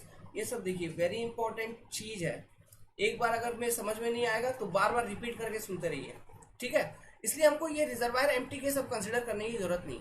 अब मैं ये पता लगाने की कोशिश कर रहा हूँ, चलो वो केस तो हटा ही दिया, इसको हम कंसिडर नहीं करेंगे, लेकिन ये पता लगाने की कोशिश कर रहा हूँ कि मैं एलिमेंट कहाँ का कंसिडर करूँ, एलिमेंट टो का ही क्यों कंसिडर कर रहा हूँ। तो देखो एलिमेंट टो का ही हम इसलिए कंसिडर कर रहे हैं ना क्योंकि जो मैक्सिमम प्रिंसिपल स्ट्रेस की वैल्यू है वो सिग्मा मैक्सिमम एट टो के ऊपर डिपेंड कर रहा है। जैसे कि सिग्मा मैक्सिमम एट टो, वहां पे एक एक्सप्रेशन आई, इसका मतलब ये है कि जो एलिमेंट हम कंसिडर कर रहे हैं वो है ना, उस एलिमेंट पे जो प्रिंसिपल स्ट्रेस लग रही है उसकी वैल्यू किसके ऊपर डिपेंड कर रही है? जो नॉर्मल स्ट्रेस लग रही होगी उस एलिमेंट के ऊपर, है ना, उस एलिमेंट के ऊपर जो नॉर्मल स्ट्रेस लग रही होगी उसके ऊपर डिपेंड करेगी। तो यहाँ पे अगर नॉर्मल स्ट्रेस डायग्राम, अगर डिस्ट्रीब्यूशन जो अभी हम बना रखा है, तो in case of reservoir full case क्या ऐसा नहीं हो जा रहा है अलोंग द बेस, मतलब यहाँ पे बनाता हूँ, इस तरह से नहीं हो जा रहा है। नॉर्मल स्ट्रेसेस की वैल्यू डिक्रीज हो रहे हैं क्या अलोंग द बेस? यहाँ पे नॉर्मल स्ट्रेस ज्यादा, फिर थोड़ा दूर जाओगे नॉर्मल स्ट्रेस कम, फिर थोड़ा दूर कम, ऐसा इस तरह से वैल्यू डिक्रीज हो रहा है क्या? सो इसका मतलब ये हुआ कि सबसे ज्यादा नॉर्मल स्ट्रेस की वैल्यू आपको टो पॉइंट पे ही मिलेगी, सबसे ज्यादा नॉर्मल स्ट्रेस की वैल्यू टो पॉइंट पे ही मिलेगी। सो टो पे जो एलिमेंट होगा, ठीक है, टो पे जो एलिमेंट होगा उसके ऊपर अगर मैं प्रिंसिपल स्ट्रेस वहां पे निकालूंगा वो सबसे अधिक आएगी, क्योंकि टो पे ही सिग्मा मैक्स टो सबसे ज्यादा होगा। उसके बियॉन्ड आएंगे अलोंग द डैम बेस। ठीक है, तो आप देख रहे हैं स्ट्रेस डिस्ट्रीब्यूशन से ये जो नॉर्मल स्ट्रेसेस की वैल्यू है वो सिग्मा मैक्स टो से कम हो रहा है। तो अगर मैं यहाँ पे कोई एलिमेंट लूँ, है ना, तो यहाँ पे नॉर्मल स्ट्रेस का वैल्यू कुछ कम है, it is less than sigma max toe. तो यहाँ पे जो प्रिंसिपल स्ट्रेस आएगी इस प्लेन के ऊपर, इस एलिमेंट के प्लेन के ऊपर, तो वो डिपेंड करेगा यहाँ पर जो नॉर्मल स्ट्रेस है वो कितना है। उसके ऊपर डिपेंड करेगा। तो ऑब्वियस सी बात है, जो हमको टो वाले एलिमेंट पे जो नॉर्मल स्ट्रेस आ रही थी उसके रेस्पेक्ट, जो टो वाले एलिमेंट पे जो प्रिंसिपल स्ट्रेस आ रही थी उसके रेस्पेक्ट में ये वाला प्रिंसिपल स्ट्रेस कम होगा, क्योंकि यहाँ पे नॉर्मल स्ट्रेस की वैल्यू कम है, अल्फा तो आपको कांस्टेंट है। समझिए बात को। इसलिए जो मेरा क्रिटिकल एलिमेंट यहाँ पे हो गया वो किस कंडीशन में हो गया, जो मेरा क्रिटिकल एलिमेंट हो गया, अगर मैं बात करूं आपको, वो हो गया critical element at toe under reservoir full condition. इस वाले एलिमेंट के ऊपर ही मैक्सिमम प्रिंसिपल स्ट्रेस लग रही होगी, सबसे अधिक स्ट्रेस डैम बॉडी में इसी कंडीशन में, रिजर्वायर फुल कंडीशन में टो पॉइंट पे लग रही होगी। अगर डैम के मटेरियल को सेफ्टी प्रोवाइड करना है तो हम ये सोच सकते हैं कि ये वाली जो स्ट्रेस, प्रिंसिपल स्ट्रेस की वैल्यू लग रही है, अगर ये चूंकि ये सबसे अधिक है जो डैम के बॉडी के अंदर कहीं पर भी लग रही होगी, इसका मतलब यही हुआ। आप कहीं पर भी देखो, यहाँ पर देखो, ऐसे वैसे कहीं पर भी निकाल के देख लो, कहीं पर भी कोई भी एलिमेंट कहीं पर भी लेके देख लो, ये जो अभी हमने निकाला sigma P maximum at toe corresponding to reservoir full condition, उससे कम ही होगा हमेशा, कहीं पर भी निकाल के देख लो, ठीक है, उससे कम ही होगा, ये बात हमको मालूम है। So this is the worst possible condition जो हमने कंसिडर किया है। तो अगर मैं डैम के मटेरियल को सेफ्टी प्रोवाइड कर दूं अंडर वर्स्ट पॉसिबल कंडीशंस, है ना, तो क्या पूरा का पूरा डैम ऑटोमेटिकली सेफ हो गया? मतलब जो मैक्सिमम आ सकती थी वही सेफ हो गया, तो बाकी सारे तो मैक्सिमम से कम ही है हमेशा, तो फेलियर, मटेरियल फेलियर होने का चांसेस नहीं है। समझ गए बात को? तो this is the logic why I have taken this particular element only, this is the logic why I have taken reservoir full condition only, क्योंकि रिजर्वायर फुल कंडीशन के केस में अगर मैं बात करता हूँ तो डाउनस्ट्रीम का वाटर जो है वो खत्म कर देता हूँ, तो ऐसे केसेस में हमें जो एलिमेंट हम टो पे कंसिडर करेंगे उसमें मैक्सिमम प्रिंसिपल स्ट्रेस की वैल्यू मिलेगी। एक्चुअली ये क्यों मिल रही है आप इमेजिन करिए, इन सब चीज़ों को इमेजिन करिए। देखो रिजर्वायर फुल कंडीशन में क्या है, हम टेल वाटर डेप्थ कुछ भी कंसिडर नहीं कर रहे हैं, लेकिन रिजर्वायर अपस्ट्रीम में फुल है, तो देखो पूरा का पूरा पानी का जो हॉरिजॉन्टल फोर्स है वो लगा रहा है कि नहीं, ज़्यादा फोर्स लगा रहा है कि नहीं।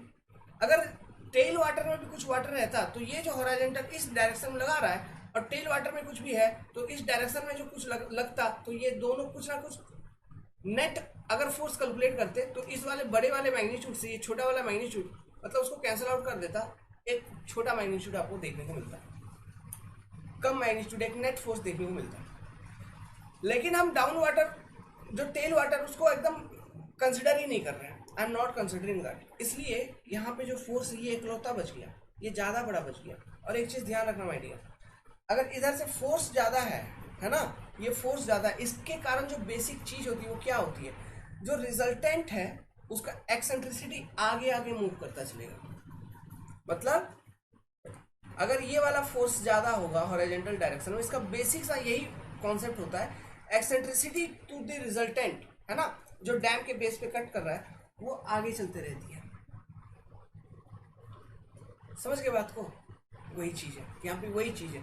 इसलिए for critical condition, worst possible case, हम टेल वाटर को कंसिडर ही नहीं कर रहे हैं, मतलब ये वाला जो फोर्स है इसको अपने फुल फॉर्म में कंसिडर कर रहे हैं। समझ गए? लेकिन जनरली प्रैक्टिकली मैंने एक चीज़ पॉइंट आपको प्रैक्टिकल कंसिडरेशन से बताया था कि जो भी डैम वर्किंग कंडीशन में है वहाँ पे टेल वाटर कुछ ना कुछ होगा, है ना। सो आपको क्वेश्चंस यहाँ पे माय डियर 3 केसेस में पूछ सकते हैं, 2 केसेस में पूछेंगे, 3 तो नहीं, 2 केसेस में। पहला, एक तो रिजर्वायर फुल कंडीशन, ये वाला case, reservoir full condition at toe कोई एलिमेंट को लेके पूछेंगे, आपको प्रिंसिपल स्ट्रेस कितना आएगा। तो इस केस में आपको मालूम है प्रिंसिपल स्ट्रेस कितना आएगा, टो पे जितना मैक्सिमम नॉर्मल स्ट्रेस होगा वो निकालना है इनटू सेक स्क्वायर अल्फा, बस उसका चेक लगा देना है डैम के मटेरियल का परमिसिबल कंप्रेसिव स्ट्रेंथ, उससे अगर वो उससे कम है तो डैम का मटेरियल आपका सेफ है, डैम का मटेरियल आपका फेल नहीं हो रहा, क्रश नहीं होगा। ठीक है, ये पहला। दूसरा टाइप ऑफ क्वेश्चन पूछ सकता है, एक जनरलाइज्ड फॉर्म जो हमने अभी डिराइव किया कि आपको रिजर्वायर फुल भी दिया है, टेल वाटर में भी कुछ डेप्थ दिया है, तो ऐसे केसेस में है ना। अगर आपको प्रिंसिपल स्ट्रेस पूछेगा तो ऑब्वियसली वो प्रिंसिपल स्ट्रेस का जो मैग्नीट्यूड पूछेगा वो आपको पूछेगा यहीं पर पूछेगा। कहाँ पर?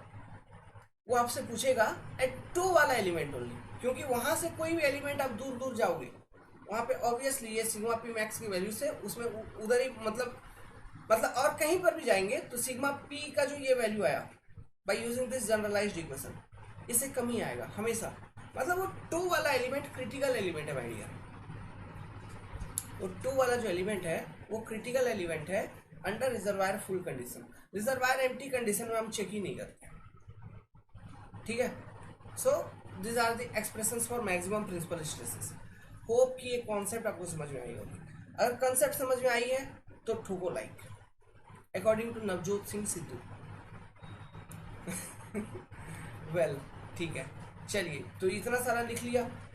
इसके बाद दूसरा कॉन्सेप्ट चालू करते हैं। ये सबसे देखो असर्शन रीजनिंग सब कुछ पूछा जा सकता है, तो जो जो बातें मैं कर रहा हूँ उन सब चीज़ों को ध्यान रखना। असर्शन रीजनिंग वगैरह में बहुत काम आएगा, ठीक है।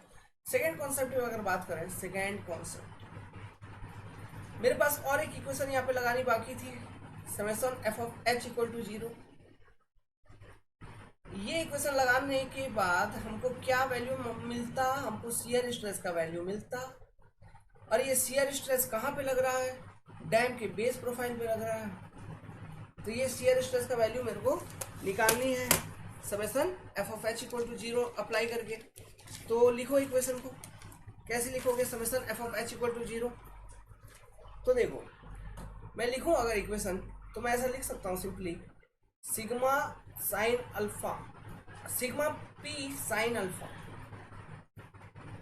dz into 1,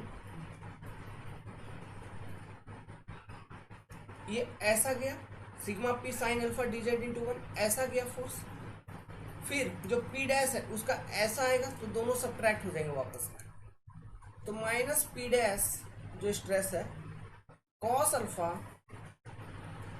into dy into 1, ये ऐसा आ रहा है, ठीक है। अब देखो, अब जो शियर स्ट्रेस का डायरेक्शन हमने कंसीडर कर रखा है वो भी ऐसा कंसीडर कर रखा है ना। तो इसी डायरेक्शन में हम लिखेंगे तो minus tau into D x into 1 इसी पे लग रहा है इक्वल टू 0 ऐसा है। तो यहाँ पे D Z and D Y का अगर वैल्यू आप सब्स्टिट्यूट करोगे तो ये इक्वेशन क्या बन जाएगा? Sigma P sine alpha D X cos alpha minus P dash cos alpha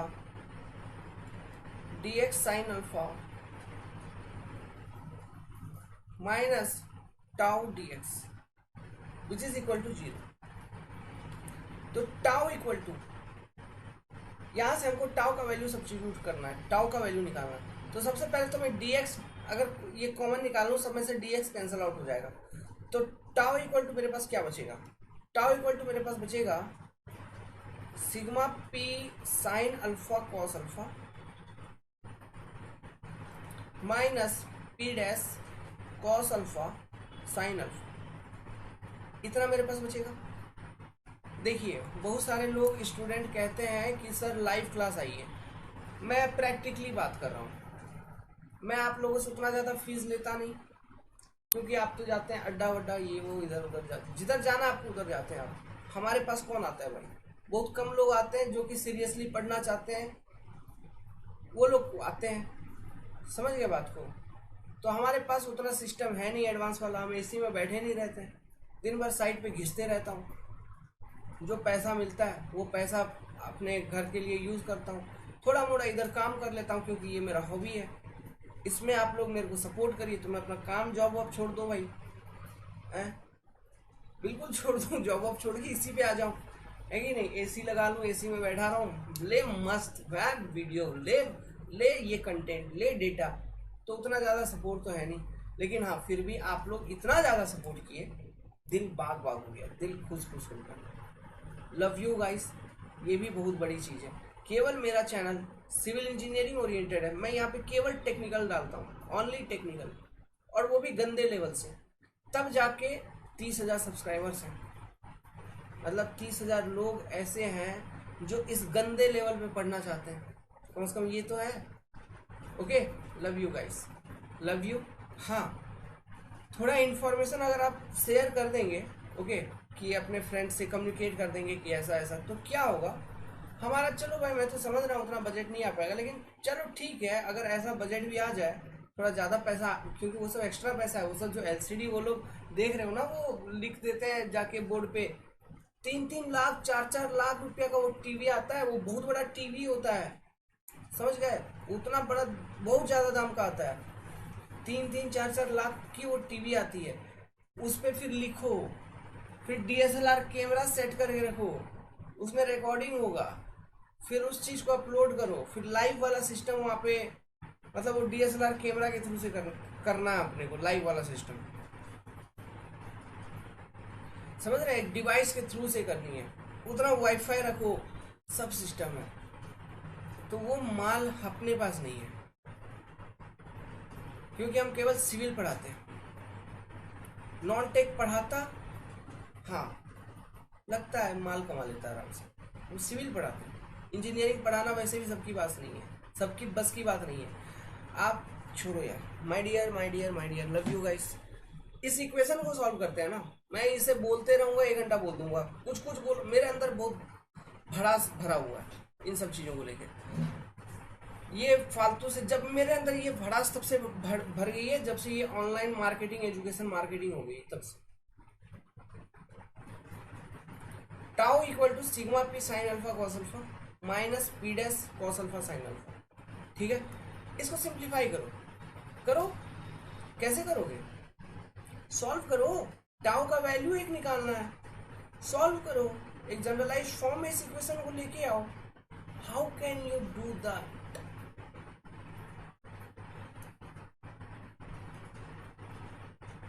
देखो सिग्मा पी का वैल्यू हमने निकाल रखा है, अभी अभी अभी तो निकाला था सिग्मा पी का वैल्यू, तो मैं ऐसा करता हूँ, सिग्मा पी का इक्वेशन जो जनरलाइज्ड केस का इक्वेशन था, उस पूरे इक्वेशन को यहाँ पे सब्स्टिट्यूट कर देता हूँ, तो नेक्स्ट पेज पे चलते हैं अपन।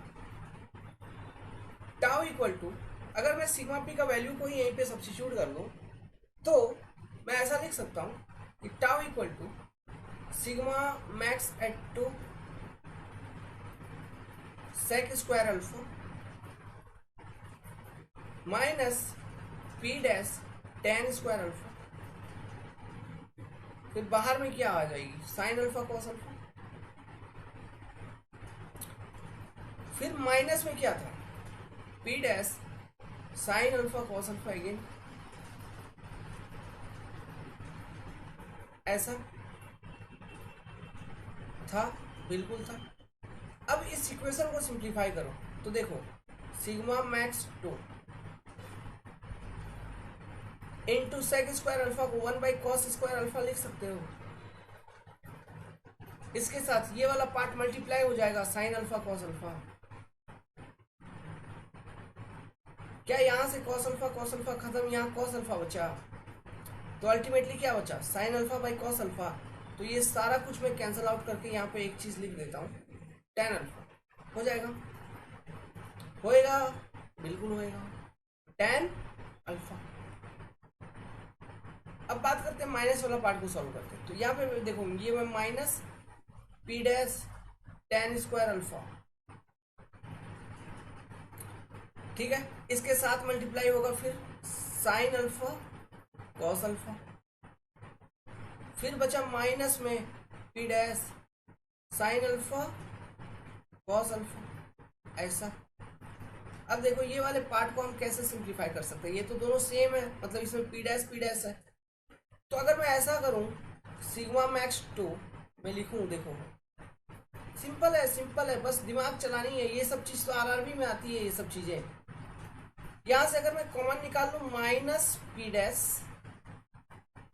Sign alpha cos alpha, sine alpha cos alpha, ये कॉमन निकालता हूं भाई, क्योंकि ये कॉमन निकल सकती है, तो अगर ये कॉमन निकालूं तो मेरे को अंदर में क्या बचेगा, 1 प्लस टेन स्क्वायर अल्फा,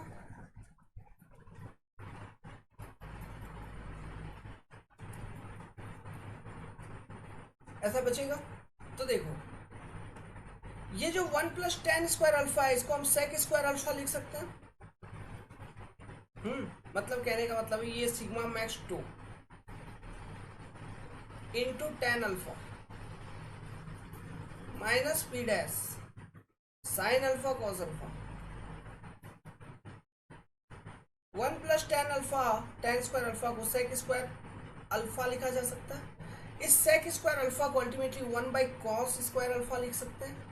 तो 1 बाई कॉस स्क्वायर अल्फा जब लिखेंगे तो देखो यहाँ साइन अल्फा कॉस अल्फा से ऊपर से कॉस नीचे से कॉस खत्म। तो अल्टीमेटली मेरे पास जो इक्वेशन बचेगा वो क्या बचेगा, sigma max to tan alpha अच्छे से ध्यान से minus P dash sine by cos alpha means यहाँ पर भी बच जाएगा टेन अल्फा। थोड़ा और सिंप्लीफाई करता हूँ या फिर इक्वेशन को पहले साफ से लिखता हूँ। तो टाउ का जो इक्वेशन आया है माय डियर ये पॉजिटिव में ही आया है और जिसका वैल्यू है सिग्मा मैक्स टू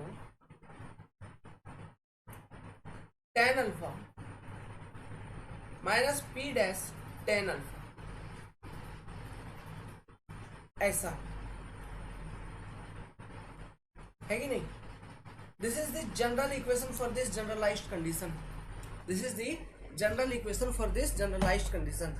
तो ये जो जनरल इक्वेशन है टाउ का जो आपने निकाला ये पॉजिटिव आया है, मतलब जो डायरेक्शन में मैंने एज्यूम किया था ये पॉजिटिव क्यों आया है, वो इसलिए ना क्योंकि देखो ये सिग्मा मैक्स एट टू का जो वैल्यू है अल्फा तो दोनों के लिए constant tan alpha sigma max two का जो वैल्यू है सिग्मा मैक्स टू का जो वैल्यू है in case of reservoir full condition it will be definitely my dear friend greater than p dash का value। if it is true then this overall expression is positive means the direction what we have assumed is correct है। Okay तो direction correct है, positive equation आ गया। अभी क्या करेगा मैं, I am Pushpraj, what I have to do is मेरे को निकालनी है मैक्सिमम शियर स्ट्रेस की वैल्यू कब आएगी, टाउ मैक्स कितना होगा। ये तो जनरल इक्वेशन हो गया, this is your generalized equation. Generalized equation in terms of what, upstream reservoir is full, there is down tail water also. Under such cases you have taken an element at toe of the dam and you are calculating these values. So under such generalized condition you are getting this particular expression for tau. Now you have to find what is the tau maximum. maximum shear stress क्या होगी, वो तब होगी जब ये p dash tan alpha का जो value होगा वो जीरो होगा, मतलब p dash equal to zero. Alpha तो है, अल्फा का वैल्यू जीरो हो नहीं सकता टेन अल्फा का, क्योंकि अल्फा तो कुछ ना कुछ है विद रेस्पेक्ट टू वर्टिकल, वो तो प्रैक्टिकली फिजिकली दिख रहा है। सो एक ही पॉसिबिलिटी है ये पी डैश टेन अल्फा का जीरो होने का कि पी डैश आपका हो जाए जीरो, मतलब टेल वाटर ही ना हो। क्या मतलब टेल वाटर ही नहीं होना चाहिए उस पर आज। अगर टेल वाटर ही नहीं होगा तो टाउ मैक्स का जो वैल्यू निकालोगे कैसे निकलेगा। देखो पढ़ाई क्या है, इन सब चीज़ों को थोड़ा आराम से करना चाहिए, ठीक है, मेरा दिमाग हैंग होने लगता है। अभी मैं बता रहा हूँ, समझा रहा हूँ, डेरिवेशन करवा रहा हूँ, मतलब समझिए हमारे माइंड के अंदर एट द सेम टाइम सारे लॉजिकल पॉइंट, सब कुछ कनेक्टिविटी सब चल रही होगी। कहीं मैं कुछ पॉइंट मिस ना कर दूं, जैसे कि आपका थिंकिंग लेवल कुछ चेंज हो जाए, है ना, आप एक अपडेटेड थिंकिंग रहे, सब कुछ सोच समझ के बोलना पड़ता है। मैं जो भी बोल दूंगा it will change your life, इसलिए I must take proper responsibility जो कि मैं लेता है, ठीक है, not to worry. Tau max का वैल्यू क्या हो जाएगा, sigma max to tan alpha और कुछ नहीं। किस केस में आ रहा है, reservoir full case, reservoir full condition. Reservoir full कहने का मतलब है tail water zero, no tail water.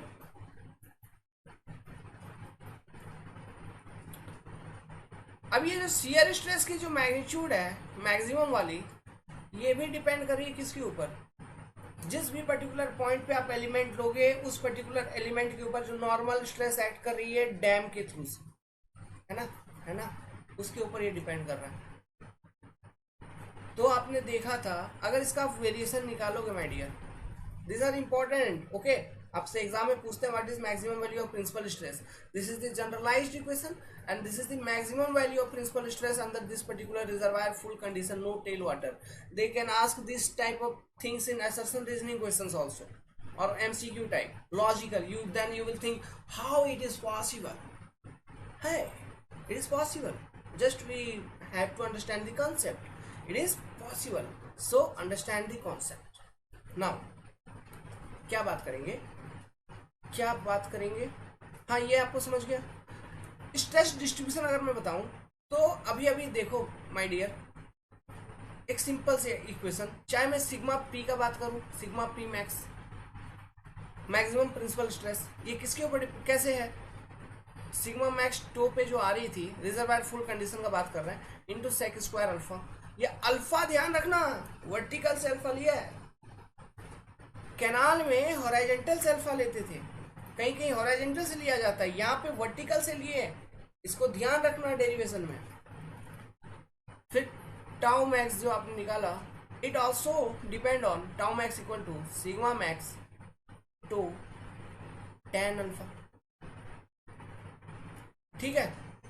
तो इन दोनों को हटा दो यार, किसको, sec square alpha tan square alpha, चलो ठीक है रहने दो, कोई बात नहीं। मेरे को ये बताओ, क्या ये दोनों किसी भी पॉइंट पे एलिमेंट ले रहे हैं तो उस पे एलिमेंट पे नॉर्मल स्ट्रेस की वैल्यू क्या आ रही है, क्या ये दोनों उसी के ऊपर डिपेंड नहीं कर रहा है, कर रहा है, इट इज डूइंग डिपेंडिंग, मैं झूठ थोड़ी ना बोल रहा हूँ। तो इसका मतलब ये कोई जनरलाइज्ड स्ट्रेस डिस्ट्रीब्यूशन डायग्राम अगर ले लेंगे आप, तो मान लीजिए ये डैम है कोई, ये डैम है कोई, अब इस डैम के बेस के नीचे सबसे पहले तो मैं ये बताता हूँ, मतलब रिजर्वायर फुल कंडीशन के करस्पॉन्डिंग अब हम देख रहे हैं, है कि नहीं, यहाँ पे नो वाटर। तो मैं बात करता हूँ एक ऐसे कंडीशन की जिस केस में पूरे डैम के बेस में कंप्रेसिव स्ट्रेस ही आ रही थी, मतलब ये सिग्मा मैक्सिमम आपको टो पे मिल रहा था और ये सिग्मा मीन का वैल्यू था। तो अलोंग द डैम, ठीक है, आप जो भी पॉइंट लेंगे, जो भी पॉइंट्स लेंगे, जो भी एलिमेंट लेंगे, क्या नॉर्मल स्ट्रेस की वैल्यू चेंज हो रही है, it is decreasing, it means that sigma p maximum on whatever element you are taking, it will be lesser than the sigma p maximum what you are getting at toe element, always, हमेशा है कि नहीं। सो to element critical element है, under which case, under the case one reservoir is your full. Now tau maximum का stress distribution अगर करेंगे तो देखिए shear stress is a two dimensional type of stress, इसको हम 1D में रिप्रेजेंट नहीं कर सकते। सो मैं जस्ट इसका मैग्नीट्यूड का अगर वेरिएशन बताऊं, इसका मैग्नीट्यूड का,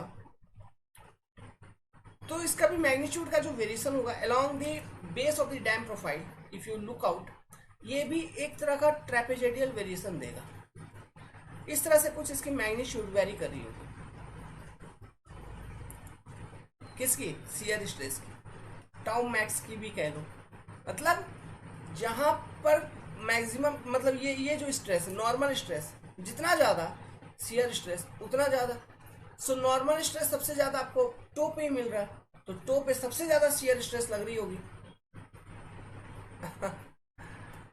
है ना, कहां पे लग रही है, टो पे।